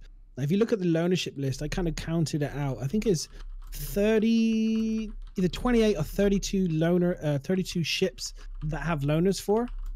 So these are all ships that are kind of in development, and like, you know, if you bought them, you get other ships to think. And I was like, okay, so there's shit ton of ships that haven't been finished, and the Carrack is obviously one of them. And I was kind of like, the Carrack is kind of one of those early ships, I believe, from a couple of years ago or whatever. And it's like, it keeps getting delayed and delayed and delayed. And I'm kind of like, the way I look at it is very, tried to be philosophical about it, but I am annoyed about it.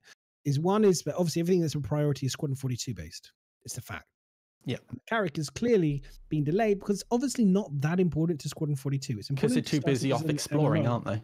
Exactly. Well, this is it. Exactly. It can't be that important. If it was important to Squadron 42, it would be like the Idris and all the rest of it, probably pretty much nearly finished by now. And it would be finished by now. So there must be a reason why it's delayed. Same with the Banu and all the rest of it. They're just not important for Squadron 42. They've said that already, that although they're chucking out the designs and stuff, it's Squadron 42 is to focus in that respect, because if they get them polished, they can bring them over to the universe. But it's just, I mean, realistically, it's because there's also lots of mechanics that are still not in the game. And like you said, even with these these drones, until they know what the mechanic is, it's hard to stick that into a ship. Yeah, that's the reason that they've delayed the Cutlass Blue and Red as well. Because at the end of the day, let's take the Constellation, for example. How much time did they waste? Because they had to how many times did they remodel it? Twice? You know, that's... Yeah, exactly. They want to try and get it right first time, and they have to wait get for the mechanics to do that. Yeah, they want to get away from keep remodeling everything. Like they're remodeling the Aurora because it doesn't fit properly. They're remodeling the Mustang because it doesn't really work properly. So I think they want to, instead of rushing out and saying, there you go, you all wanted your Carrack, here it is. You all wanted your Banner Merchant, here it is. And then later going, well, shit, now we want it to do this, and there's no room for the scanners in there. Right, we're going to have to take the cockpit out, redesign that, put it back in. It's not worth it. They want to get... I think we're going to start seeing, like you said, Squadron 42 stuff. They need that actually working to release the game. So we're going to see them developed much more fully and complete. Yeah. And then you're going to get mechanics before I think you're going to get some of these other ships. Because there's no point putting them in. It's a freelancer variant. People keep saying, where's my freelancer variant? But there's no point putting the cargo one in until they've worked out the balance and how big they actually want to make it. And the same with the missile boat and things like that. It's just, in my opinion though, the longer it's delayed, the better it is for you. I agree. Long term. And until that golf swing mechanic is implemented 100%, we're not going to see the Carrack. I think my frustration and the reason why I'm just annoyed about it is that if you can't, surely you can just be pretty they're not very honest. We're doing a lot of this is like we're kind of picking on what they're saying and doing the kind of like the bit that they should really be kind of telling us, really. Like we're taking snippets of where they've said certain things and kind of putting them together to say Squadron 42 is the focus. The character is great. We'll kind of work on it as and when, but it's actually, this is kind of like not really working. And these are the, we're doing that for them. And I'd rather, like, they just don't make ships. I just wish they hadn't said they even released it. It's like the Carrack is a ship that's going to be used in the MMO universe. We'll get to it when the MMO universe is something that's a priority. At the moment, Squadron 42 is a priority, and everything that we're making is just for that. And we're just going to make ships for that and sell ships just for that. And the MMO universe will come later. I think the problem has always been, and it's a problem that affects a lot of things, is they just didn't know. They didn't know. Well, they didn't know that Squadron 42 was the single player campaign focus driven. They did. They knew that. They knew that from the beginning. They built a studio. No. I know that. But how did they not know that they wouldn't have a Carrack feature in the game? Like they might have changed their minds at some point. Because they change their minds all the time on stuff. Well, there was an element that some ships were going to be in Squadron 42 and then they decided not to use it. And I think there was another one that wasn't going to be in Squadron 42 and they said, well, this is actually why we've made it, because we've now decided to put that into Squadron 42. So I suppose there might be an element of that. It's the same way as you was not going to get planet side on Squadron 42 and now we are. So again, the scope's changed. But I get what you're saying. It's difficult. It's difficult to think why even put it on the roadmap. And then go, no, actually, we're nowhere. Like half the stuff that has, when we haven't got the mechanics for it, I can't see why any of it's been on the roadmap. But it's almost like I think it's just to shut us up sometimes, like just to say, oh look, there's could people be asking for months and we're like, oh the carrot, oh look, there it is, it's sprung up on the roadmap for a couple of weeks, a couple of months, and then they just take it away again. We're still working on it. It's like, it's like, what, and I don't know, I don't know. It concerns me because it's like I worry. It's like a lot of chopping and changing, and then I kind of go, "Is this going to mean the ship? Like you're saying, going to be better? Is it going to be better, or is it going to be?" It more is in white box, though, isn't it? You know what I mean? That kind of worries, but I trust them. They make great ships. I'm not too worried about the Carrack in terms of it being a great ship. I wish they would be a bit more clearer in terms of like just if they're making ships, just make them all for Squadron 42, and that's fine. And the Carrack is in white box, though. I'm not losing my mind, right? It's, I believe it's in. I'm sure they mentioned it was in white. It's in grey box, isn't it? Oh, is it in grey box? I thought it was in white box. Well, that's so or it might be back again. again. They decide that they need to change it and redo put it back. So I don't know what stage. They might have put it to one side, haven't they? So. Yeah, and they also the other thing is that they've changed the way they make ships now as well. So before they would make the outside and then the inside. Now they make the inside and which then the makes outside, sense. which is a smart. Yeah, that makes sense. Which really is a smart way to do it, but yeah. Anyway, we'll see. But I am to answer this nice question. It was a good question. I'm not as salty as some people. I'm just salty because the time and because it was so promised such a long time ago. It's like a lot of ships. It's a long time to wait for it. The thing is, though, I mean, the promise of some of the ships, like especially like the alien ones as well, they haven't even fleshed them out. It's to even imagine that you're going to get one of those ships coming soon, it's not going to happen because they haven't done the technology for it. They haven't even designed the aliens properly. So it's like, they always tease us, though. They always tease us. Like, how long was it before you saw the Banu Defender in 3D and in a 3D model and things like that, and you go. The whole development is full of being teased. It's like just going to be around the corner. Yeah, it's what most of it is. It's just a big tease thing. It's just it's all a big dick tease. I was about to say the same thing. It's just a massive. So I don't know about you guys, but have you noticed any FPS? This is my thing. Have you had any FPS improvements? No. I've heard a lot of people say that the new hotfix has helped stability in frames a lot more. I haven't experienced it myself yet. I haven't had a chance to test it. Today, I played it for a while. I only had that one issue at the beginning. The frames were around about where they were before, but I wasn't getting quite as many pops. Like the lag pop. But it could be the fact that there's not as many people playing the game, possibly as well. That's the other thing. It's hard to tell. I need to really test it for a week to be able to see. But I was at Lagski and I was getting between 20 and 30 FPS at lag ski walking An around. argument That's that not I bad. keep seeing people putting forward is there's less people playing the game at the moment. Yeah. That's why the FPS is better. Doesn't work like that because they spool up the servers as and when they're needed, so they fill up. So if the FPS is better, it's because they have done something. So I'm hoping for me that the FPS has improved a little bit. But then again, my stream machine should probably be ready this week. So then I'll be back to decent FPS again. So that'll be nice. Oh, do you know what will be interesting? Do a thing. Make a note of your frames before you do it. Oh, I lost about 15 frames. Yeah, so I thought about the Running same. I was about OBS. the same. 10 to 15 frames. I would say. I mean, I've if I'm using seen dual. the thing is I've seen on Facebook in the Star Citizen UK book page that people are not posting pictures of their FPS like since patch 2.6. Oh look at, and it's like you take the snapshot just as it reaches 60 frames, and then the whole hour wasn't 60 frames, and then you might be, like you said, you might be lucky and log on one day and it's 60, the next day it's 30, But the next 10 minutes it's 15. It's like I don't have get too a excited. I have an think it's very i7. I have an i7 8700K, and it seems like everybody who pretty much has this CPU are all reporting 40 FPS plus.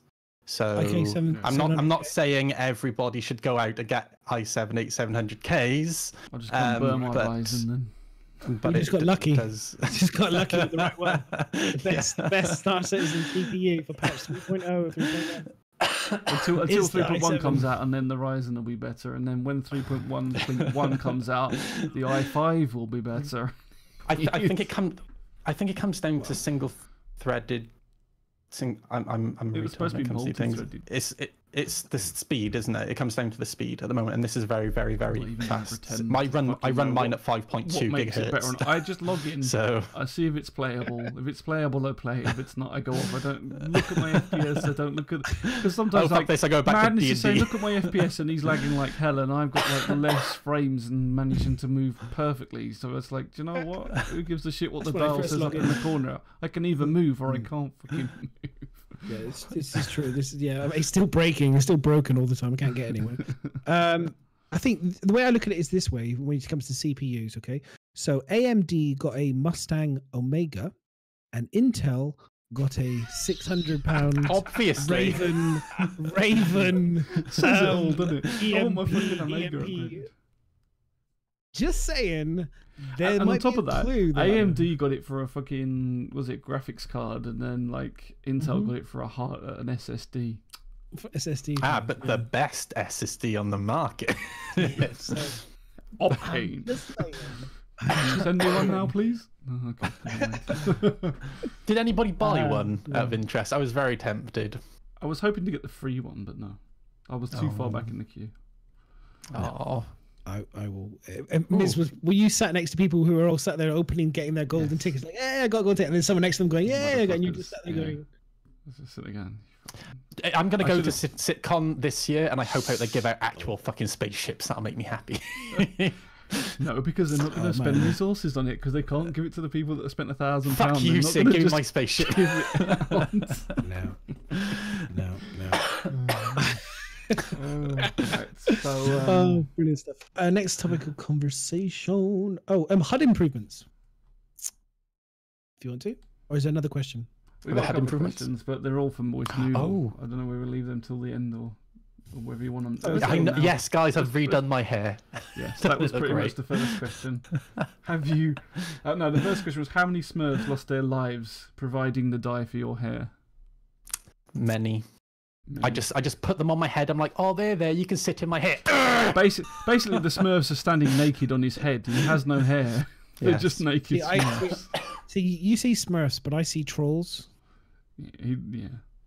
He's You got probably a don't know what little. troll is, do Do you remember those kids? He's Those got to get them trolls off with the end of the little gems in pencils. Yeah. I don't know why that's on the the end belly of the button. pencils like that, and he's You just put ripped the hair off you of it and stuck it on his head. Yeah. That's literally what I'm thinking. Like, if I could get my pen, I can just position my pen slightly. Well, If you just do that on your microphone, get it into would kind serious of look trouble. like it. Before we get into serious trouble here.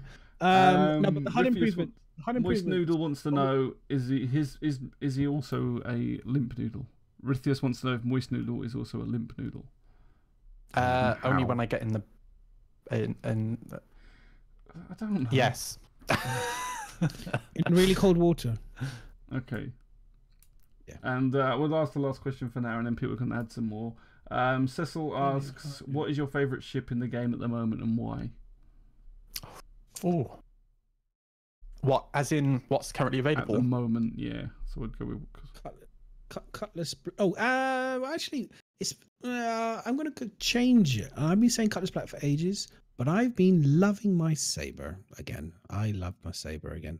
I've been really enjoying shooting things, blowing things up, and the cockpit is fantastic in the saber, and it looks great. So before I give you my answer, I'm going to defend my mod and say, fuck you, Miz. Can't even say his name right. It's Cecil, not Cecil. Cecil. If it's Cecil, then spell it right. That's spelled as Cecil. Spell your name right, and then I'll say it right. But I actually really enjoy the Gladius. Actually, there's just something. There's just something about the Gladius that I really enjoy. I haven't done any combat in it, but I just like to fly around in it, really, because it's pretty. Yeah, I've had the Gladius, but the Gladius is just like a bit of a love-hate relationship at the moment with it. I love the old one. The cockpit of the old one was better than the new one. Okay. It's better, but I like the fact that they put the hard points on it. Big improvement. The overall ship at the moment just doesn't. The balance doesn't feel right. It's all to do with this ESP in terms of the combat. You know what I mean? Like the saber for me is way better. And the Hornet is pretty good as well, from what I hear as well. But the Gladius, it's just a bit too floaty. But it is nice. My favorite moments with that ship is just, not being in it and being just sat on Daymar staring at it. It is pretty. It is a pretty ship. There's no question. It's pretty. Like I say, that one, the saber, Aegis make pretty ships. So yeah, the Aegis, the saber and the Gladius are very pretty. But yeah, in terms of just ships, you, Miz? Saber. I don't know. I mean, at the moment, I honestly don't know. Because my favourite ship used to be the Freelancer, but then I kind of got rid of that at the moment for the Cutlass. And at the moment, when I go on, I'm normally joining up with other people, so I'm just on their ship. I've not done a lot of just single flying for anything. So I'm still salty that they got rid of the stairs in the landing gear. I mean, I do like. For me, like in terms of just a ship that I love is the Dragonfly. It's not. You don't really call it a ship, but I just love the design and everything. It flies in space. The design of it, I love. It just looks good. It's like a motocross bike, isn't it? Do you know what I mean? It reminds me of my old dragster that I used to ride with the nice chrome pipes and everything else. I know it hasn't got anything, but that's the feel I get from it all the time. And when you get on it, it just goes, Here comes noise. Miz, everybody. It's like, and then explosion, all the sound effects. But yeah, the Dragonfly is dope. I like that one. I hope they get it working. The Cutlass, I love the Cutlass, but you know what? It's for me, the problem that I've been finding with the Cutlass is it's just been starting to feel a little bit soulless. That sort of makes sense. My problem with it is that everyone's flying it. Yeah, I think that's probably what it is. I think that it's soulless and everybody's flying it. It's not unique. How about from I don't know if it'd be the same in your opinion, like look perspective, but I've seen a lot of pictures that with Madness joke saying that 3.0 is like basically screenshot simulator because everyone's taking really nice pictures. But for me, the Freelancer, although I've gone away from it because of like the size and it doesn't seem as practical as the Cutlass, I'm still finding the screenshots of people with the Freelancer still looking pretty awesome from different angles. But something that I've noticed though is, yes, it's screenshot simulator, but I think my favorite screenshot creator, I forget their name, but it's the person who does like close-ups of things. They do extreme close-ups, and it's because it's things that I've never noticed before. But most of the screenshots I see on Reddit are all just exactly the same. What I really look forward to is when we have things like flora and fauna, and every day people are taking screenshots of things that I've never fucking seen before.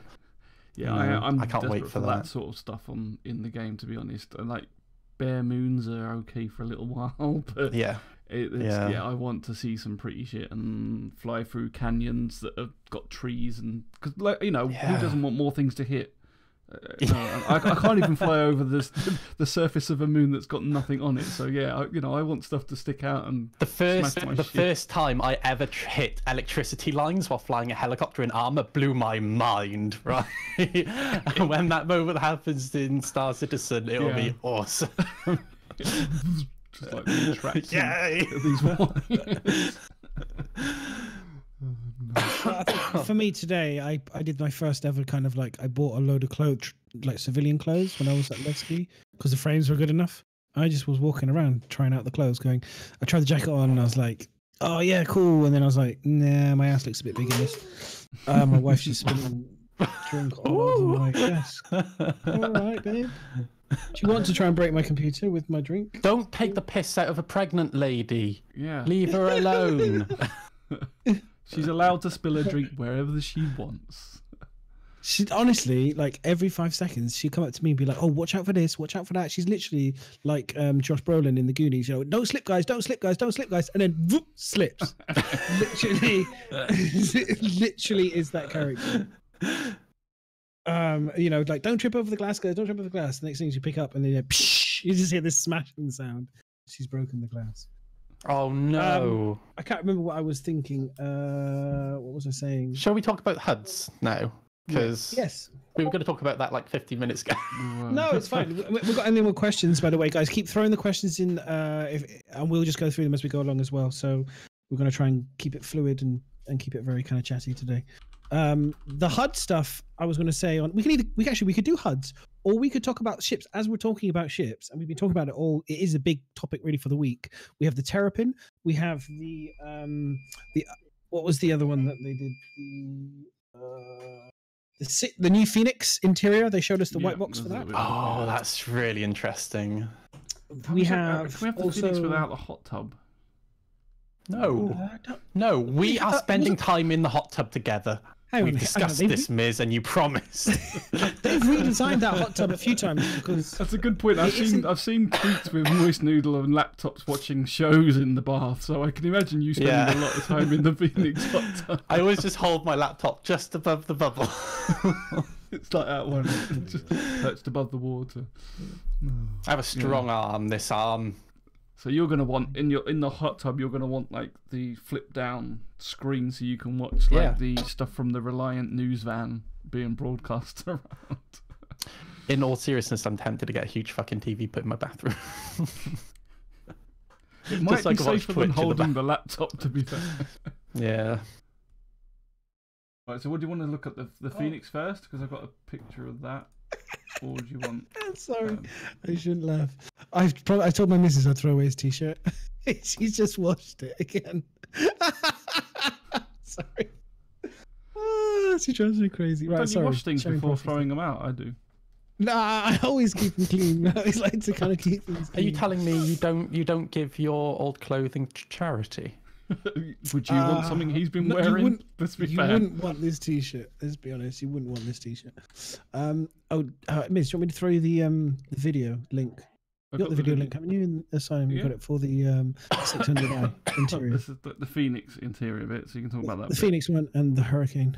I mean, that's all out into one stream thing. But the Terrapin's a whole other thing. So we can't look at this first. I mean, this is looking. Man. I don't know if this is just deceptively bigger, but it looks much bigger than a normal constellation. I cannot wait. That bar, I just cannot wait to hit on Twinkie Barman. Oh, right. The bar is like I got a Mass Effect. This feels like a Mass Effect ship to me. This feels like I'm on the Normandy. This feels like this is kind of the ship I was on about when I said I wanted like a Winnebago type thing. This now seems to be turning more into it, but I don't understand how they're fitting in the Connie. It seems too big inside. Yeah, I was about to say that it seems to have a lot more space than it currently feels like we have. I mean, where is the hot tub going to be? Because that's like the bar area with the seating, and then it comes out of the floor, obviously. But I thought that was in a different section. Like they got a shit ton of seats in there as well. There's loads of seats. I was looking at it going, where's the bed in the Cutlass currently? Oh, they're in the side section, aren't they? It's in the front, just behind this, but just behind the. They could almost turn that into a passenger ship. Is it just me? Like, it would make quite a good passenger ship. window where you can like nice panoramic view sort of thing of outside as well. I'm gonna have to buy a Genesis Starliner now. No, but I might have to get the Phoenix. I don't want it, but I might have to. Here's my thing, okay? Here's my thing with the Phoenix, right? The loaner ship for the Phoenix is an Andromeda, but the Phoenix is the most expensive of the constellations. Yeah. So why wouldn't you get an Aquila rather than why would you just get the basic Andromeda? It makes no sense to me. Say that again. CIG. So so the Phoenix is the most expensive of the constellation. Yeah. It's because it's the pimp ship, isn't it? Why don't you, when your loaner ship currently stands as the Andromeda. Mm-hmm. So why wouldn't they make the next tier down, which would be the Aquila, the loaner ship? Is that because it's not in game? So then the Aquila's loaner ship is the Andromeda. Yeah. Yeah, they've only got the two. The Aquila is in game now. Sorry, I'm confused with my patches. No, the Aquila is in game now. So why not give them the Aquila rather than the Andromeda? It doesn't make sense to me. It seems like you're getting the cheaper. You should be getting the more expensive ship. I think it's just they just not updated it. So that's what you had when you first bought it. So they haven't changed it to the new ship that's out.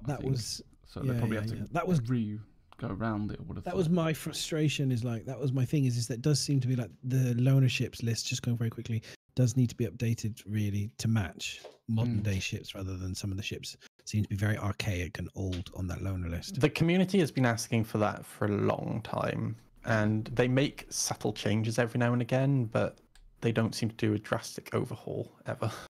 They could do with it, to be honest.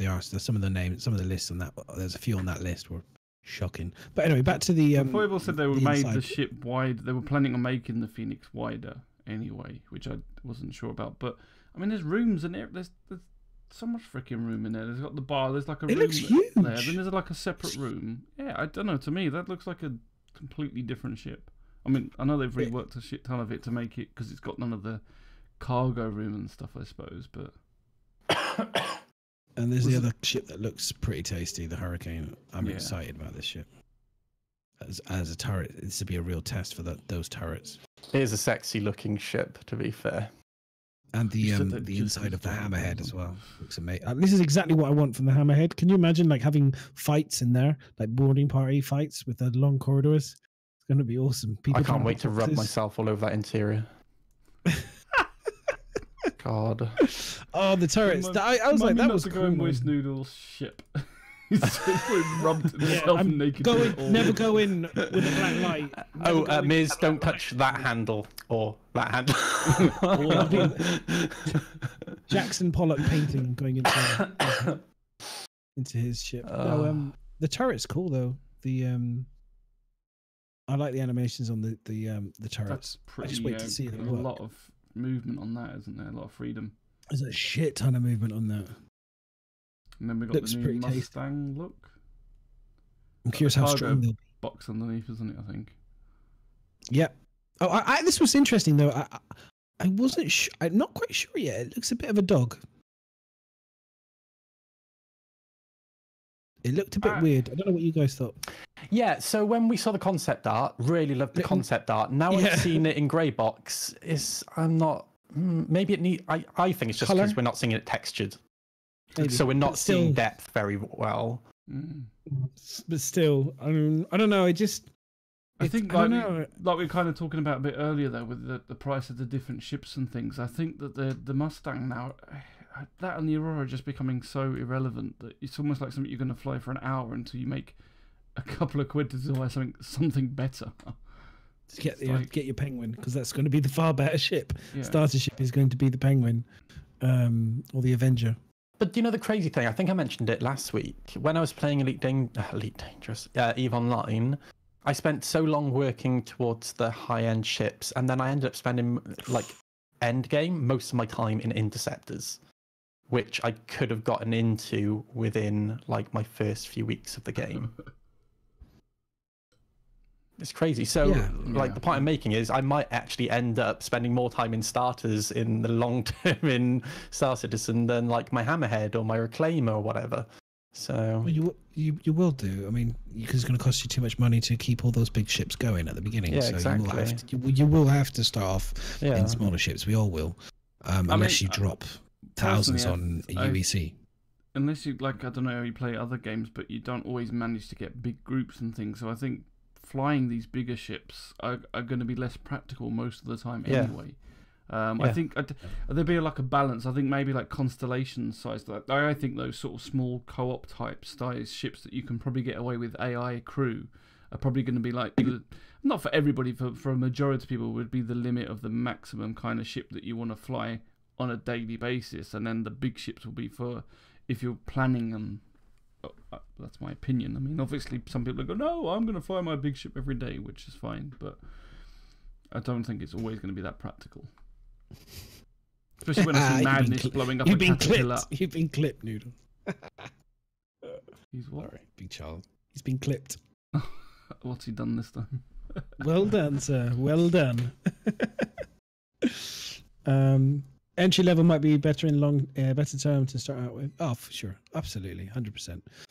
I think the sooner you get into the Penguin or some of those kind of like, well, because the game thing is I say the Penguin, but then I'm like, the game is still so far from being done. We could have another 3 starter ships come along. That could be better. So, well, actually, now you're saying that, well, was a question on the forum, which is the prisoner asked, which is interesting. So basically, obviously, they've now just announced the Vulcan with the multi aspect ship. What do you think another sort of small multi ship would be? What would you like to see in it? Oh, so like instead of those repair, refuel, and rearm. I suppose you got something like definitely searching already the bounty. So we got the little bounty one already, so that's done. No, he's on about like, so if you had like they've done there where they've merged a few careers into one. Oh, what kind of ship what else would you think would be a good sort of combo to put together? Do you know what I think would be really interesting actually? You know, what's it called? The big farm ship with the 4 pods on the side. The Endeavour. The Endeavour. Yeah. With that ship, one of the points of those farming pods is that you can go into nebula and stuff like that, so you can expose the plants to different types of nutrients and stuff like that. I'd love to see a small science ship like that where you can take a small amount of crops, like drugs or something, like space cannabis, and make an amazing strain of space cannabis so we can all get really high. Wouldn't that be awesome? So you want like an ice cream van for cannabis? You just drive it into different nebulas to get stronger cannabis. Yes. Nice. Don't smoke cannabis. Drugs are bad, children. Drugs are bad. Please don't take any unless they're from the doctor. Then do take what the doctor prescribes. I'm trying to think. So suppose you would have, so it's like the prisoner says there, like a salvage and repair kind of go together, so you can do either job. But if you get more money for salvage, you go, look, mate, I'm sorry, your ship's not worth repairing. We're going to just start salvaging it instead. I really want to eat ships with my reclaimer with people still on them. You know, I think that'd be awesome. Well, this one comes from you actually, because you've inspired this one. This would be a racing refueling ship. Because it can get you really, it's really, really fast. It's one of the refueling rats. As it flies by, they just throw this canister, small canister at you. Take this! If you're super quick, and then on to the next one. Up into like, it could be, actually, do you know what it could be the paperboy in space. Kind of like for refueling. So. That would be quite cool, though. Not going past Port Olisar, all these crash ships. Yeah, that would be that would be my one, a racing refueling ship, because obviously it has to be really quick. I would say maybe something like to link with exploring would be quite useful. Racing, exploring, or just exploring something? Going back to Elite Dangerous for a second. There is another. There's another. We're doing a Sorry, I don't mean to talk about Elite Dangerous so much, but like points keep coming up that remind me of it. But there's an event I think each year with Elite Dangerous where a big group of people go and explore distant worlds. I think it's called Distant Worlds together. And it's really cool because like you just see like this huge fleet and they all land on the moon together, and then they get into their rovers and do rallies together and stuff like that. And it's just like the most incredible thing. And I love the idea actually of doing something similar with Star Citizen. And I got Elite Dangerous on my mind, I'm sorry. Let me just change the title Star of this Citizen podcast. Elite Dangerous podcast. And having like this mix of ship classes, and you all actually have, because that's the thing with Elite Dangerous, you all just, although you're doing this thing together, you are independent because you don't necessarily need each other.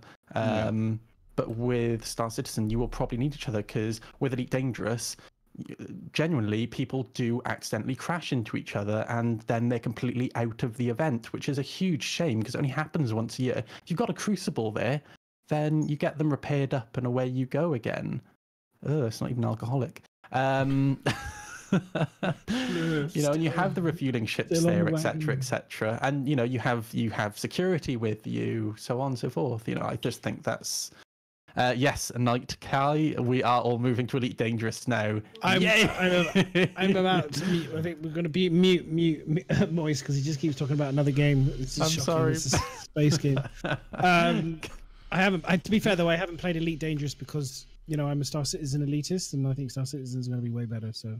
You know, yeah, I completely agree. And what I would really like is for us to be able to build our own ships just like you can on Kerbal Space Program. Because at the end of the day, it's Kerbal Space. Oh my god! Well, I would love to be able to make my own ships, and they did talk about it briefly. I think somebody asked the question on Reverse Colin Devs. They asked about can we potentially make it like mining, for example. Could you make the Vulcan a mining ship, or could we put mining modules onto different things? And could you make like a racer, a mining, stick a mining bolt or bolt something onto like a hard point or something and turn it into a mining thing? And they were kind of like, no. but you got that impression of it was like, no, but we don't. But then it's like, we don't know. You know what I mean? It's like, I think we'll wait until Chris says on this one. You know what I mean? It's like, I think a long time ago I mentioned on one of the podcasts about like in sort of like Warhammer 40k, like the orc ships, how they're sort of scrapped together. So you get like a more rustic style ship rather than all these polished ones that you get at the moment. And I just remember CIG in chat just keep going, no, it's not going to happen. You're not going to be able to just bolt things together. No, it's not going to happen. So. There's a game called EVE Online. But in seriousness, that's a bit like the Mimitar race, really. That the idea is that they take part to like wedge them together, which I think is really kind of cool. But that's what I'd love to see that in Star Citizen. But... That's what we need. We need ships with sails, solar sails. This game called No Man's Sky, right? They do that's a really good game. Should we talk about that one? And this game, there's a game called X-Wing versus TIE Fighter. Do you remember playing that one? Oh yeah, that was that was one of my favorite games growing up. That was awesome. I had a joystick for that one.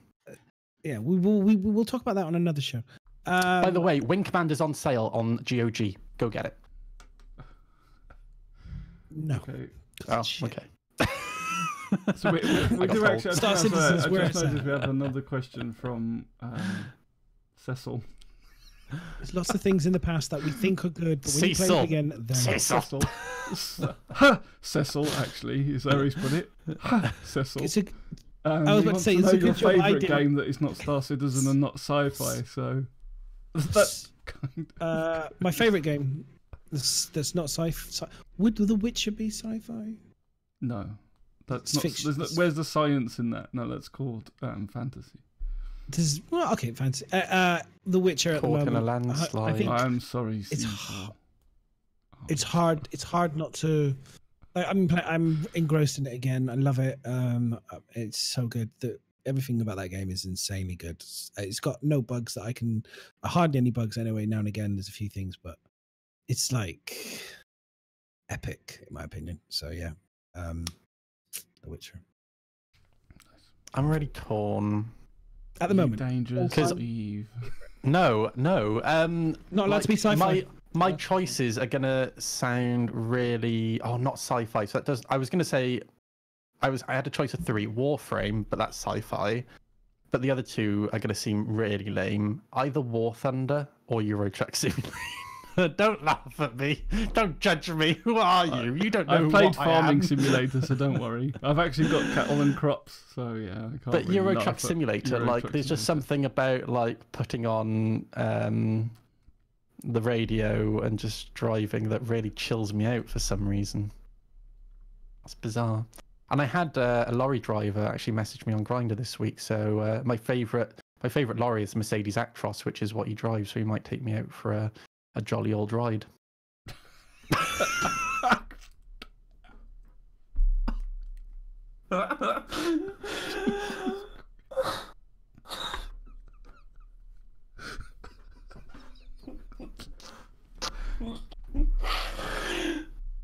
I'm sorry.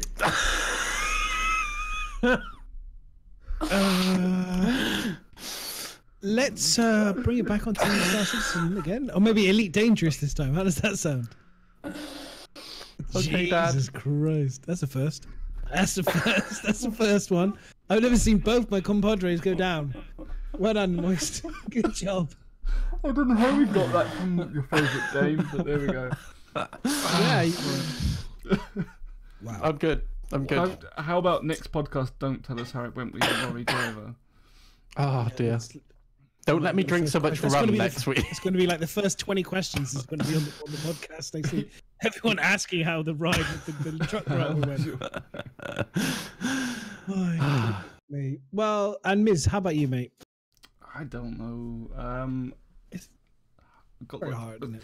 I have because I don't feel like I've had a lot of time to play games at the moment. I've played a lot of sort of like these newer ones like Tarkov and Hunt Showdown, but they're not polished games to say they're done. I suppose the latest one that I've started, there's a couple that I have started that are really good, but I just haven't had the time to play, which is Warhammer, Total War 2, Total War and Total War 2. It's the other side, far behind I am. And the other one is Divinity Original Sins 2. They're both like RPG style games, and they're really good. Divinity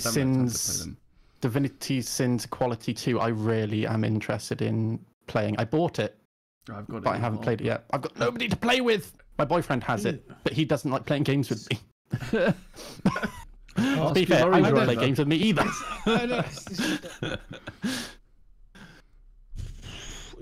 We could go all sorts of places. We've had truck drivers riding boyfriends, playing with boyfriend. I mean, it's just going all over the place. Oh, I didn't mean it like that. I didn't mean it like that. Oh, okay, you mean okay, I wasn't sure. I don't know, Moist. I'm just lost. I was being serious. And I wasn't even making a joke when I was on about the truck driver. Oh. He just really wants to go for I was a ride. actually being serious. He just wants to go for a ride. Right, so my kind of Why can't you just take me bit seriously?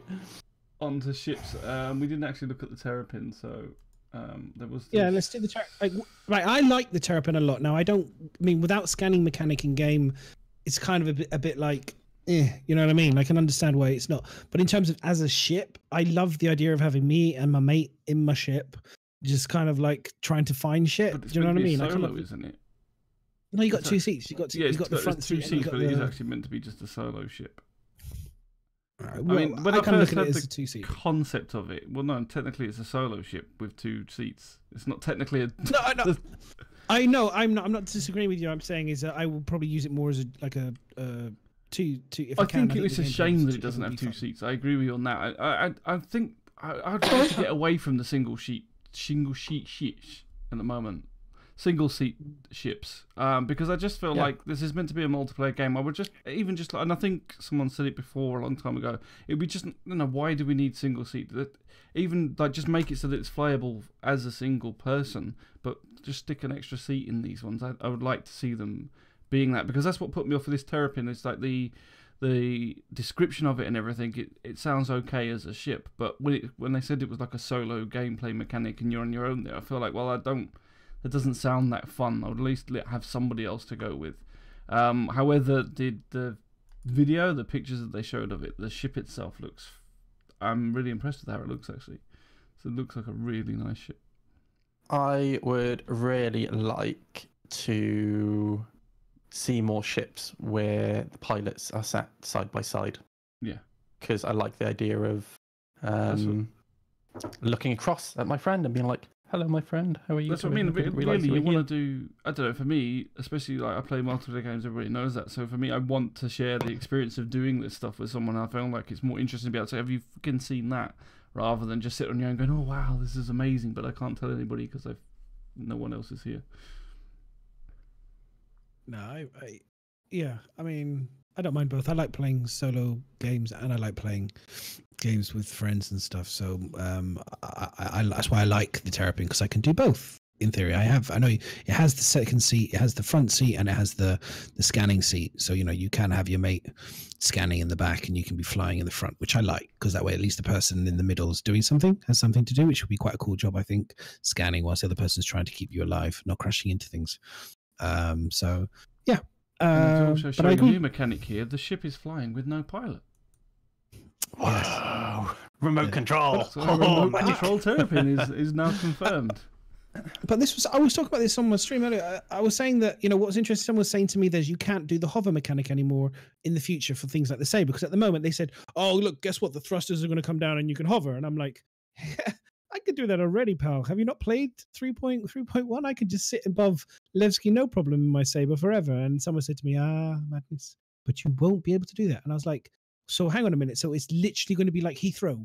Planes, ships. Yeah, so how are you going to land? Ships are going to be literally doing circles and trying to ram into that tiny little space with the little, like, how are you going to do it? How can you land at Levski? You have to kind of go, come virtually, like, literally fly over, handbrake, turn it in. I just did a Chris Roberts thing, didn't I? Could I just say, man, you don't have to worry. I'll show you how to land a Saber.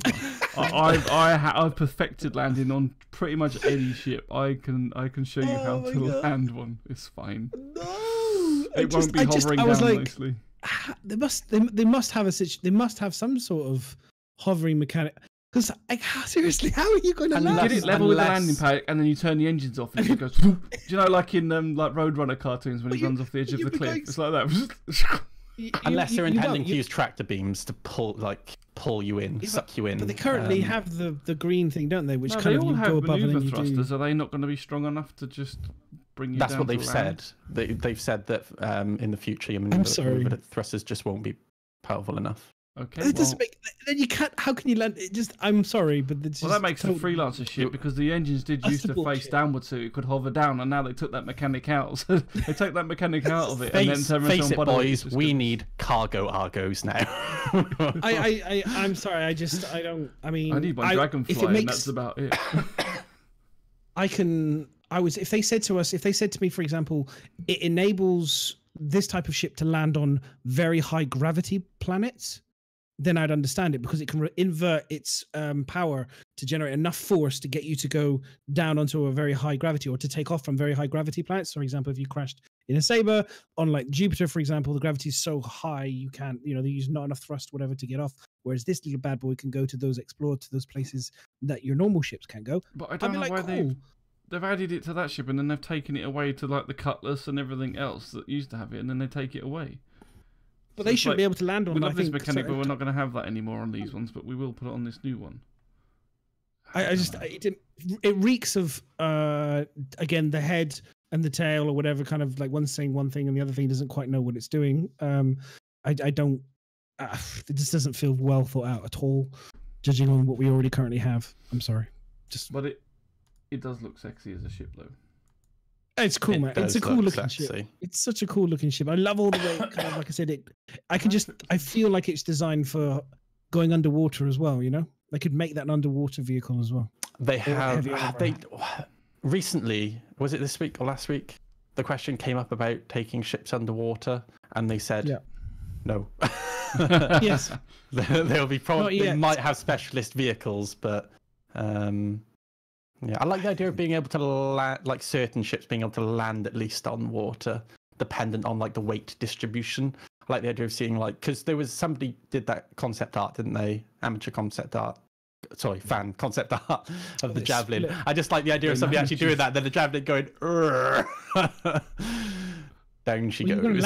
you're going to crash on. I mean, you're going to crash on water, right? Or some sort of kind of liquid substance of some kind. So Something moist. yeah, it's something moist, exactly. But no, I do. I mean, in my head, I just feel like certain ships. I honestly feel it would be super cool if certain ships have to have like extra armor thickness and be reinforced to be able to withstand huge amounts of gravity and have the extra thrusters to be able to take off. For me, seems like a really cool But if feature there's in game. huge amounts of gravity, yeah, they're going to struggle. If they have that much armor, they're going to struggle surely to get. I haven't said that. It's the future, isn't it? So they can have some like magical composite armors and all that sort of shit. It's so. like reinforcement, so you can have you could just. I'm just meaning 3D strength. printed Strength armor. Can be light. Strength can be light. It doesn't have to be super heavy. But I know as you reinforce things over time. But anyway, it's just a cool thought. There might be something in the lore. I'd have to dig it out. I'm sure there's something somewhere written in the lore somewhere. Don't about you all, gravity planets, but don't it you looks great, all and that's the remember seat, that's the Fish little seat. Citizen April's Fool joke a few years ago? I don't remember that. Yeah, the Fish whole Citizen. hangar was filled up with fish. Oh yeah, That was funny. that was quite funny actually. Oh man. Do you think inside the Terrapin, I was getting a real Sith vibe? It's the red lighting. I think It's the red, and but it's also the blue the and the hard red lighting. angles. It's all the Yeah, hard the Yeah, angles. exactly. It's Yeah. very TIE Hexagonal. fighter-ish. I got a Yeah. real- inside it felt really Sithy, which is a good thing for me. I was like, yeah, I like Real it. Sithy. It's selling it to me. Yeah, Like an that orange. chair looks like Darth Vader would sit in that chair. Do you know what I mean? The back, Yeah, look. getting his. Just see the Terrapin spinning off into the distance. So this HUD, Bye. the HUD that they showed in it looks pretty fucking awesome. But you would need, Yeah, like you said yeah. before, like having it all around you. You're gonna need that track AR or the face rig definitely to get you. But it looks. Oh my God, the looks HUD. so good. I haven't Yeah, seen look that. Oh my god. yeah. Amazing does that look. That looks sick. I This- love I mean, all that the reminds me- panels that's all the way like- around. It's just like, do you know what that reminds me of? Elite Dangerous. They have panels all the way around the side of their ship. Fuck you. Just in Actually, that's before the one Moist thing Noodle I says will. it. Right. It's really annoying, right? So to go to Elite Dangerous for a second, right? To compliment them on their head, it is really easy to use and it's quite intuitive. But it's the same on every fucking ship, which is really shit. Sorry, let's move on. That is no, but that's a good point though. The HUDs and stuff I do think in Star Citizen are quite unique and quite different generally on the whole. So it's quite interesting. That one's interesting. It looks like it's got the Gladius kind of HUDs there, the two big HUDs in the front. Yeah. With the and then but it's like the old The school big saber ball, one as well. Big blue ball. Yeah. Yeah, with the kind of thing again, which is like, that's like a saber cockpit in an anvil ship. Kind of looks I was like, very like, high okay. up though. like it's like an aegis. Weird. Your Aegis view- anvil. As if your view's going to be restricted and everything's quite high up. The only problem is Yeah, if you get a Skype call, it's see going to it. take you like 5 minutes to work out which monitor Which that the screen video is it's coming. Dad, where are you, Dad? With that freaking Skype noise, you'll learn to hate it with a... It's like those awkward moments in Ask the Devs where like he calls them and then they're like, Jared? Hello! This is the section where I call you, remember? Is So, Jared yeah. still ill? Does anybody know if he's recovered yet? I've been worried about Jared. If he hasn't mentioned it, then he's probably recovered. Because otherwise okay. you would know about it. You would know. You would know. So yeah, I thought that looked really nice on the inside. I was wondering the Terrapin, although I had no interest in it, it's the details they've done on it is really good. And this one was just showing off. I know we looked at it a little bit earlier, but this was just showing off like damage states, and it was talking about how they wanted to break apart like the different sections. I mean, the fact that it blows up with a pistol is not so good. That's the dev. I know, it's a joke.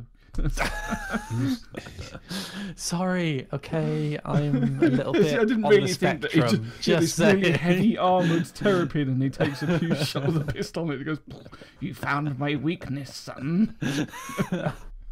It's the golden gun. That's what it is. That's what your 30k. If you're if you spend 30k on Star Citizen, you get this golden gun that one shots a Terrapin. Yeah, that's what they should have done. They should have used a golden gun. That would have been awesome. Pure pay, but not pay to win at all. One gun, just a hand pistol. That's what those size ones do. Basically, that's what they're saying. Size ones, scatterguns. I think it's amazing. When I first saw this technology, when the guy showed us how they were doing it, I think it was a year ago now, or at least 6-7 months ago, they showed us damage states and how they had created this technology to kind of age and wear in area. I was like, wow, that is amazing. And I still am amazed by it. Every time I see it, I just go, when ships blow up, I mean, the explosions. They know that's what I do. The explosions are awesome, and it's great, and I love it. And the damage, and looking at your ship when you've been like firebombed or something, and you see the whole side of your ship's like burnt to a cinder, and like you kind of all the shredded areas. It's awesome. It's absolutely awesome. It adds to the immersion, and they just keep adding to it. So I'm really excited by that stuff. It's great jobs. The other thing they then showed off, which is like the... Just 1 second. You know they're on about, I forget the name of the tech, but like gases in rooms and gases being able to escape rooms and be vented and stuff like that. Yeah. Do you reckon that we will see explosions due to certain gases being in rooms, or like when we see flames in space, that'll be as a result of oxygen escaping from those rooms? I've never really thought about it before. I think you probably will see where, like, the gases, if you light the gas, it'll blow up. I don't know, they seem to want to go realistic with a lot of things, but... Yeah, that's really interesting. I've not thought about it. Think about Levski, like, the big flaming pipe sticking out the... Light up your cigarette in your ship and boom. Effectively, I think it's gas or some sort of thing that's being released and being set on fire. So I would imagine that would be a feature. I mean, it would be super cool to, use it to your advantage if you could, like, hack the system and flood it with like a gas that can explode or something, or pure oxygen, or throw a match in. Can you imagine if be cool. If, like, you speak about those big towers releasing the gas or something. Say we could mine gas. Can you imagine, like, being on your plot of land and then, like, cross-drilling into somebody else's land and siphoning their gas? You'd end up with Iraq invading you, wouldn't you? Fucking hell. Well, I did.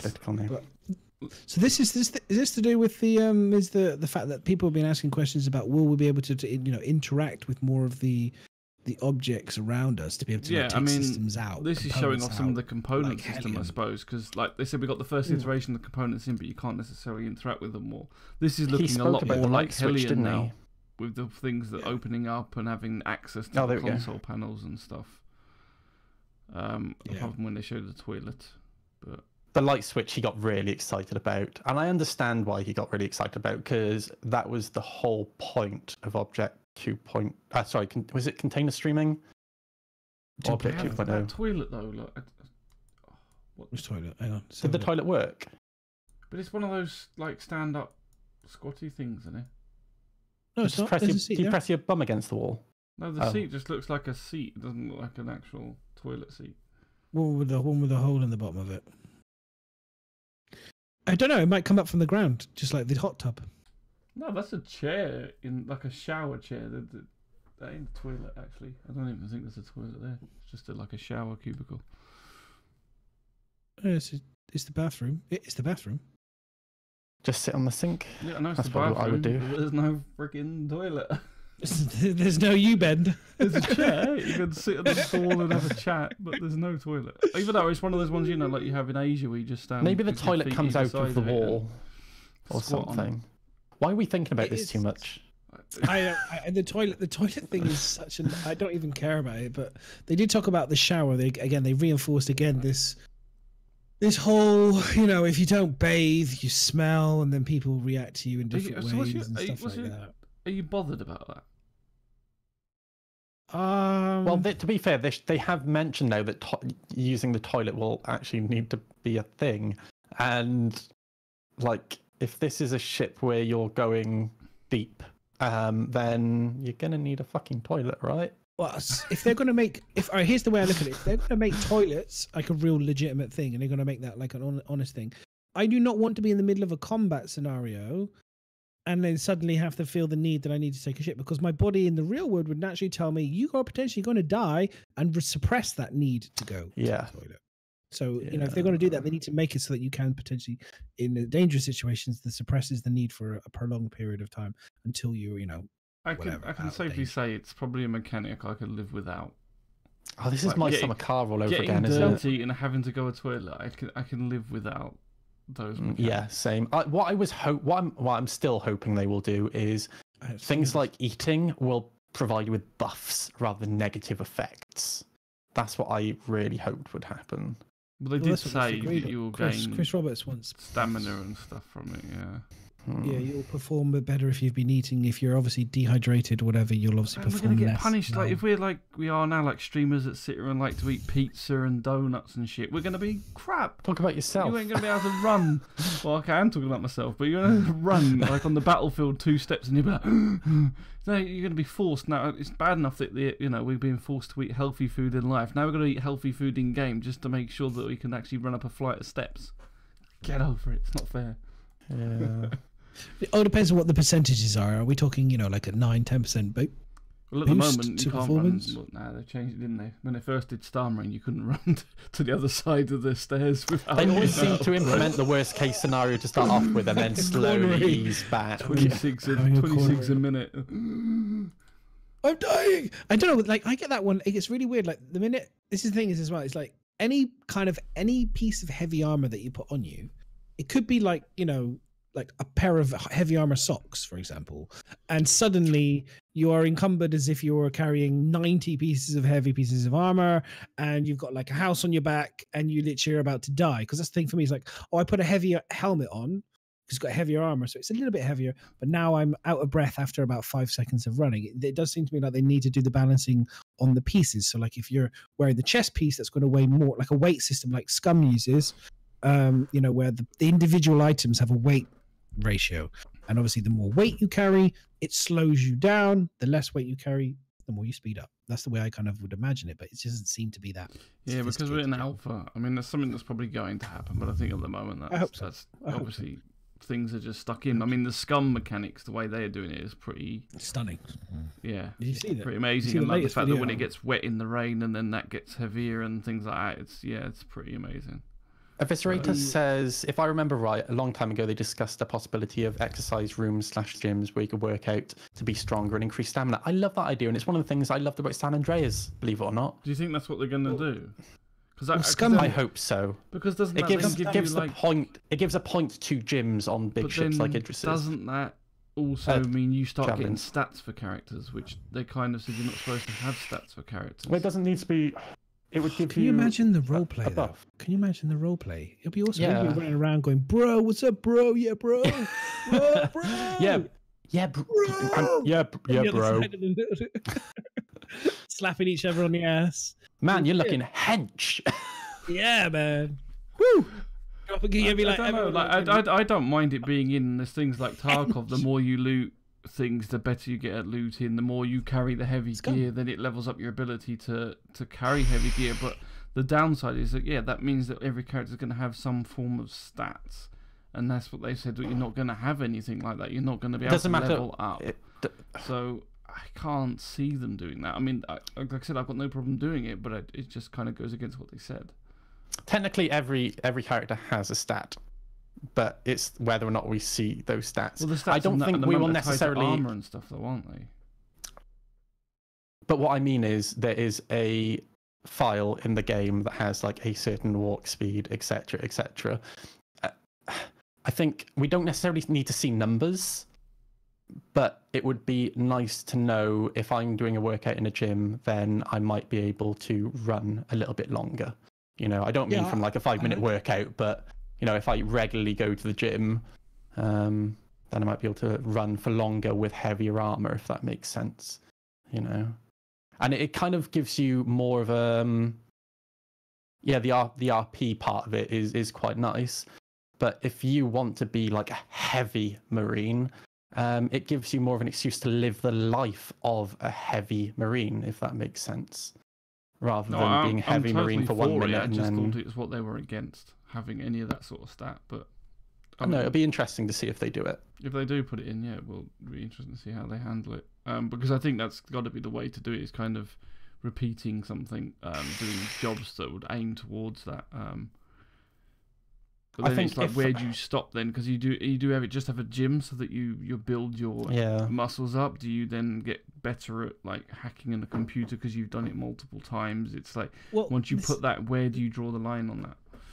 I think with hacking though, that mechanics. Hang on. This is the scum mechanics that you guys. This is literally the game scum, because they are basically doing that. They are building a game where your character, if you do lots of running, you get really good at running. If you build your muscles, you get really good at muscles. In terms of hacking is a thing you actually have to think about. It's a skill that you need to learn, whereas running isn't really something that you can learn, if that makes sense. So going to the gym, I wouldn't have a problem with. Hacking, if you got better at hacking through hacking, like your hacking speed became quicker, like loading bars were quicker or something like that, then no, I would be against that, if that makes sense. Yeah. You know, maybe you're as you get better at something, you get more advanced at using better pieces of equipment for that.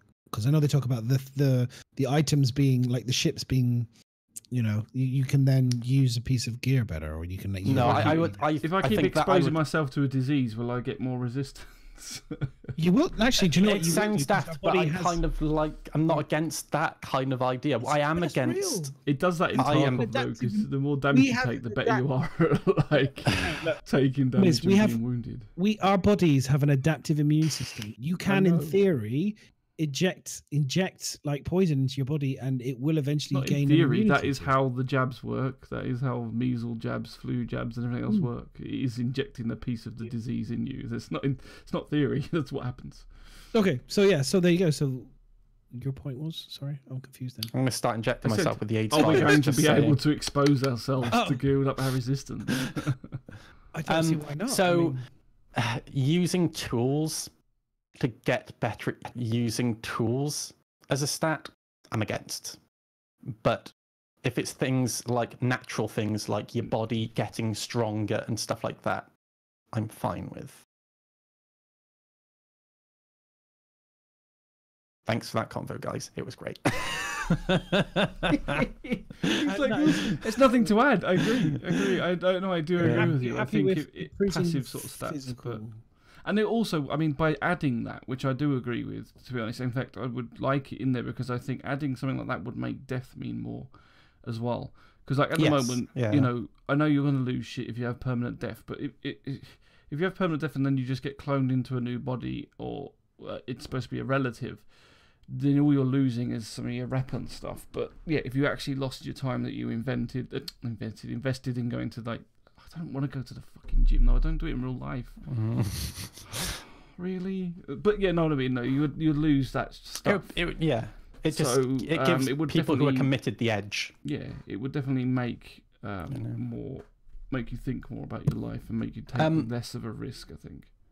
The Prisoner says they did talk about a virus that might affect a planet or system. Do either of you guys, talking about another game again, sorry, do you remember the virus in World of Warcraft, like in 2005, 2006? Yeah, well, I don't, but I know of it, and I wasn't playing. Like something like that happening in Star Citizen, where slowly a virus spreads across like most of the population of the game. Because even the developers, like Blizzard, struggled to contain that, which was crazy. Yeah, they said it's not going to happen. It's not going to happen. Oh, really? Oh, that's a shame. Yeah, because they said because of that reason it's too uncontrollable, and it can affect far too much of the game. So they did. Matt Sherman said it quite a few times when we've mentioned it on the podcast, and he keeps going, "No, it's never going to happen." He goes, "It got out of control even in World of Warcraft." He said, and it didn't affect things. So yeah, he said it's just it wasn't even intentional, and it wasn't designed to do that. No. But that's the problem. It's like any virus. Like you actually get a real situation where you've got to contain it, because otherwise you're fucked. Yeah. So, I think that was it really. Did we ever talk about the HUD? I don't think we talked about the HUD, did we? Well, I showed you the Terrapin HUD. I don't know was that it? Oh, maybe that was it. I was looking at I'm looking at the picture of the Hornet one. It's the Hornet one. It's nice. It's a nice improved HUD. It's nice really to see nice. the clarity of the ship. And nice to Really see nice. the colours. Yeah, as well. not just one color. It's nice Yeah. to see a few other colors on the screen. Yeah. If I'm being honest. So we've got red. Yeah, that's really nice. Very, very happy with that one. And I think there was. What are you on about? It's on the document. It's literally like Do you want you me to see show it? FPS. Yeah, it would probably be a good idea, I guess. Well, There's you're the HUD talking about that it, says Gary. the I really Hornet. like that one, and no one's looking at what you're looking at. HUD improvement. Oh, sorry. HUD improvement. Yeah, it's You just know a... what? Well, I can show No, it. that's the HUD. You've made it. That's the tiniest fucking picture I've ever seen. No, the one next to it, the one underneath it. That's the Hornet one. That's just to say that the visors, the HUD improvements are being fixed, and then the next one just actually shows the Hornet. That wasn't me. That was just sneak peek. Yeah. that one's. There we go. And this is the improvements, which I think look really good from what I can see. That was kind of one of the biggest Sexy. grumbles. Much Is a more lot of the readable, HUDs is isn't still it? hard to read. Yeah, Yeah, much. that's a lot more readable. Everything seems a lot clearer on there. It's nice to see the But- ship, more of the ship. Bearing in mind that is a screen, not like the heads-up display, so to speak. So whether or I not think they like, work the same though, because we didn't last week. We showed the one where they were showing the armor and that on your Moby glass, and it looked. I'm pretty much more I'm pretty like sure that. that there's still texture. What's it called? Texture on texture. I can't. What's it called? God damn it! Texture in I texture. can't remember. That is, Whatever. A picture in. Picture in picture. Thank you. But yeah, the problem with heads-up display that we see in front of us in the ships is that it's a one fixed color, and then when you have that same color behind it, you can't see it. So they need to engineer a system where that color changes slightly. Whether I don't think it'll change to. I can't imagine they would make white turn to black, but I would imagine they will get the color to change to a slightly darker or lighter tone, dependent on what's behind it. So yeah, exactly. Yeah, I mean, anything to make it more visible will be a huge benefit to everybody. But what I like about this is I can see, the ship that I'm shooting at. The hostel is a Hornet. Blah blah blah. I just like it. It's just a bit more information, quick and easy. So yeah, like I said, it's quite interesting. They've gone away from big information displays, but then from what they used to do on the old, we saw on the 2.0 or even the 1.3 HUDs were very clear, lots of information, quite big on the screen, and then they kind of stripped it away. But then I think a lot of the callers come back to like, hey, hang on a minute. What's really important when you're throwing that much information at somebody is how you break up the information to blocks. So you have a block for, say, shielding and armor, and you make that one color, which I think is what they've done here. And then you have another block that's a slightly different color for like the energy levels of whatever. You just break it up, make it obvious. So when you're glancing up and down, every time you glance up and down, you know to look for that color, rather than if it's all blue, you look down and you spend more time trying to work out which block is which because it's not segmented. And I think they've done a really good job of that. And I agree. I think it's like having how you divide it up, so you know where you're looking, and having the right information linked together. So you're not looking for one bit there and then it's linked to the same thing, but you have to look over to the other side as well. So, but I think that the HUD, we've said it before, is going to be something that is going to get updated and updated over and over again. And that's going to be down to, I think, player feedback a lot as well. Saying how it works, how it doesn't work, and that sort of thing. I think. Yep. Interesting topic of conversation. Star Citizen staff has grown to 475. That is still increasing, I believe, as well. That is a big studio when you think about Rockstar being, 300 to 360 to 400, roughly. Rockstar. But what you have to bear in mind, that 475 is across all of the studios. Yeah. Rockstar North is one studio in Scotland. Sure. Not Sure. Scotland. They had about, where is it? Somewhere up north. I think they had on Grand Theft Auto 5. They had working on that about 1,000 people. I think. Oh, it is Scotland. I think. to make Grand But Theft yeah. Auto 5. But what you have to bear in mind is that I am under no illusion that once Star Citizen is out, that number will come down. It has to. It's like when you staff up to make films and stuff. You staff up. That's just the way it is. And then when the work's there, it will come down. Of course, it will. Well, actually, no. I say that it all depends. They might roll on to Star Citizen 2 or the DLCs or whatever. I like the idea of them moving on to other projects, other games. But, yeah, you never know. We'll see. Other games. Yeah, it'd be interesting. I wouldn't have thought they would, but you never know. They might. I mean, I don't see why they couldn't. In theory, well, it's whether they want to. They made the company so that they can make Star Citizen. It's whether he has passion for another game that that he would want to make. Or no, I think it's less likely. I think it's more likely to see expansions or add-ons to this. I think more likely to see more of Squadron 42. They'll keep. I think you're more likely to see more of that being made if they're going to do anything. The Prisoner asked, does that include Turbulent? I don't believe it does because Turbulent isn't part of SIP. No. This is a separate entity. Squadron 43. 44. No, I'm. No, it's just. It's. I mean, it rules out for me. A lot of the kind of naysayers. They clearly. Like I said, you wouldn't be doing a lot of nonsense if you were. If you didn't believe in it. They're staffing up. They need staff. It's good to see. So yeah. It's good. It's good stuff. The other thing is. Something you have to bear in mind is that they might not continue doing game development, or if they continue doing game development, they might actually do game development for other publishers. They might start doing, now they've got the mocap studio, they might start doing movie stuff, they might start doing mocap for other games. So I think we'll more likely see them doing stuff for other people because they're building such a huge reputation. I think it all depends on the game. I think it could be a case of I've always considered Star Citizen to be like a Star Warsy, type of kind of ambition, and creating a universe for itself. Star Citizen is creating a universe itself. So for me, is once the game is finished, and if it does achieve the high the high bar that they've set for themselves, it will be the greatest space simulation game, multi MMO, single player, whatever game of all time. It just will be because it can. If it achieves it, it's the greatest. So for me, like Star Wars, it will generate its own universe.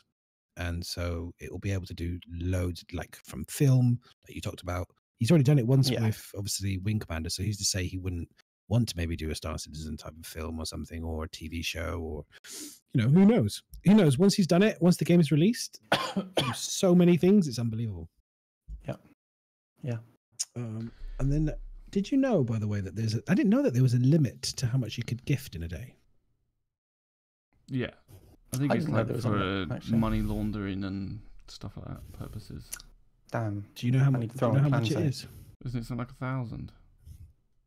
It's 1,000 for a day. Oh damn! That ruins my plans. Oh no. Yeah, Moist Noodle was just about to download me 1,500.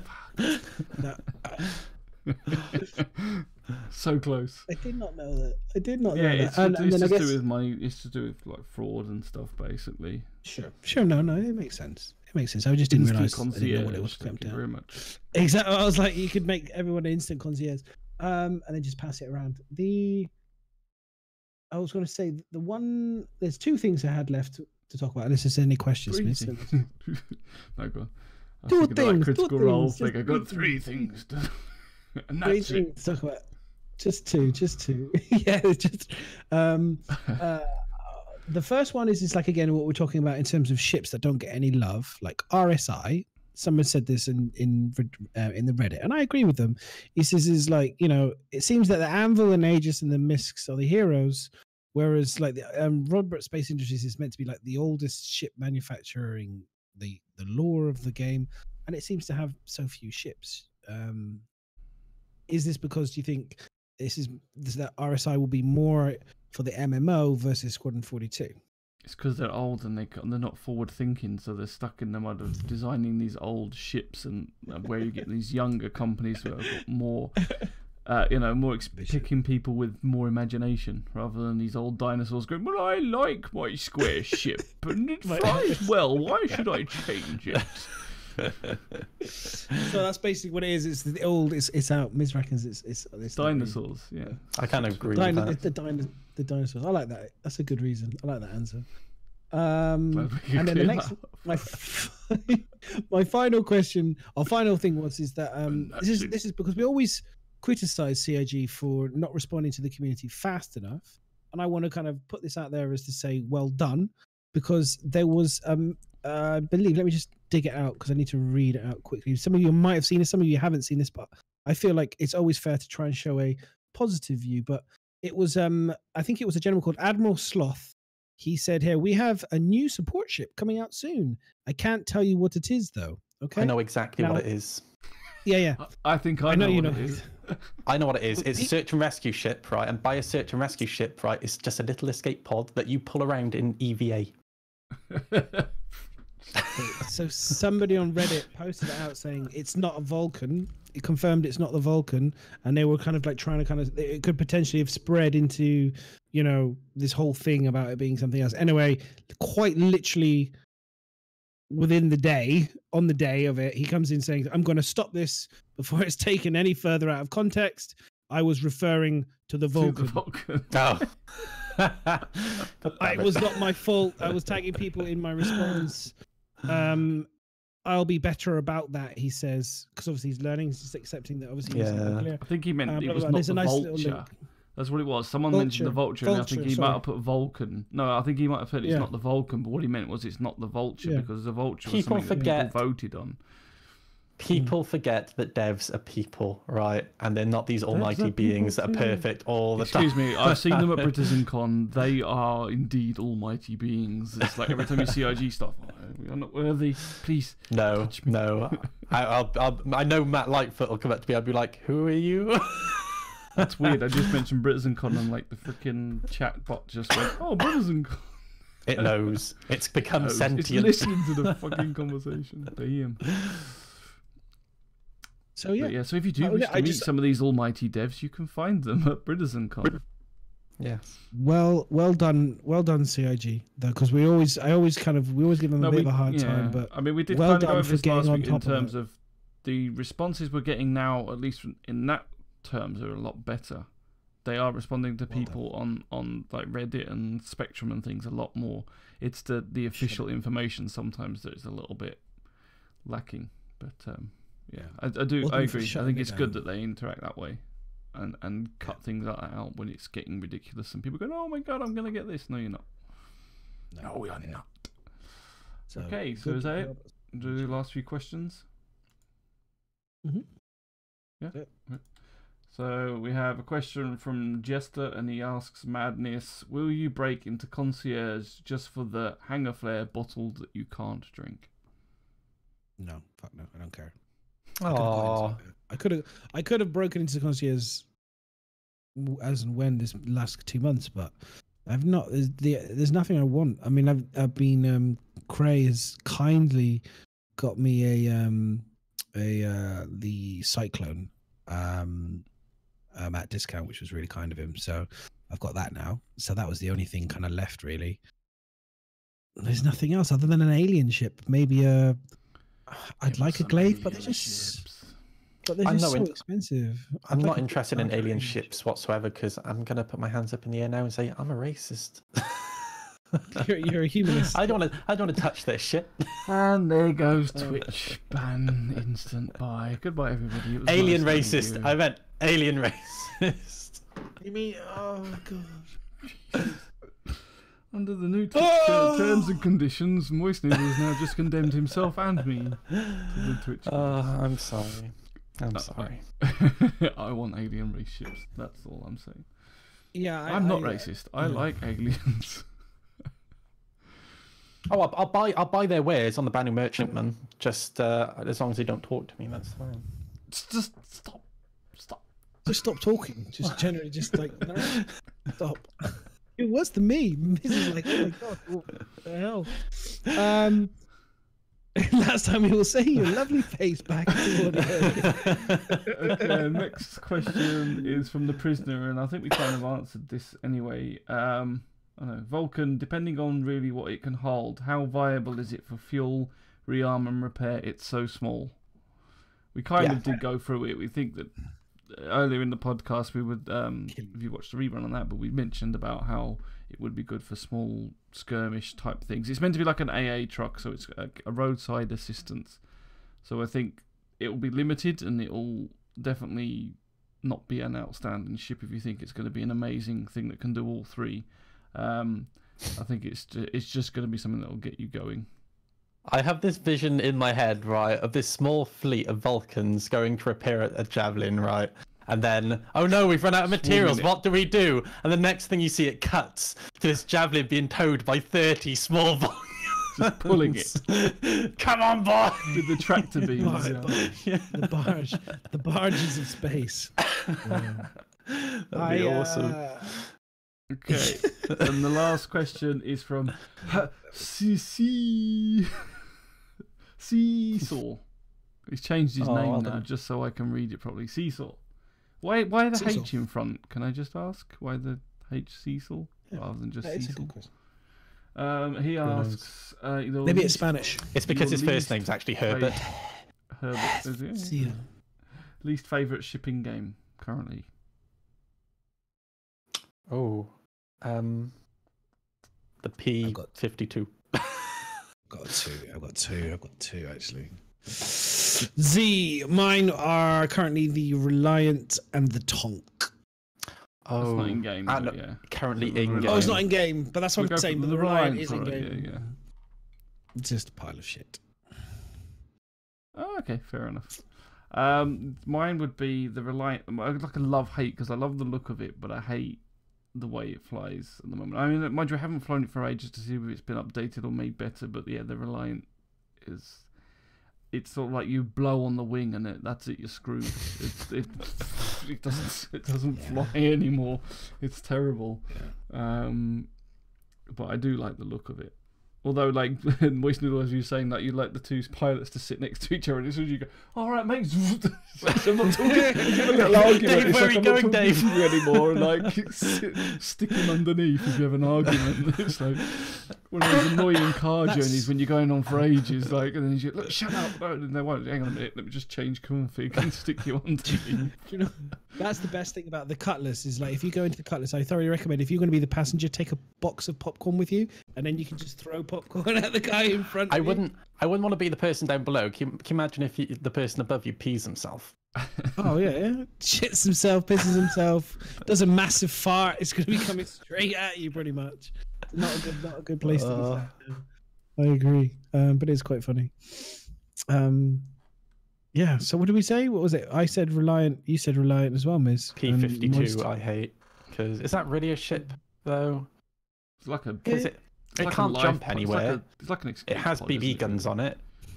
And it's it can't even it can't even detach itself from the fucking constellation.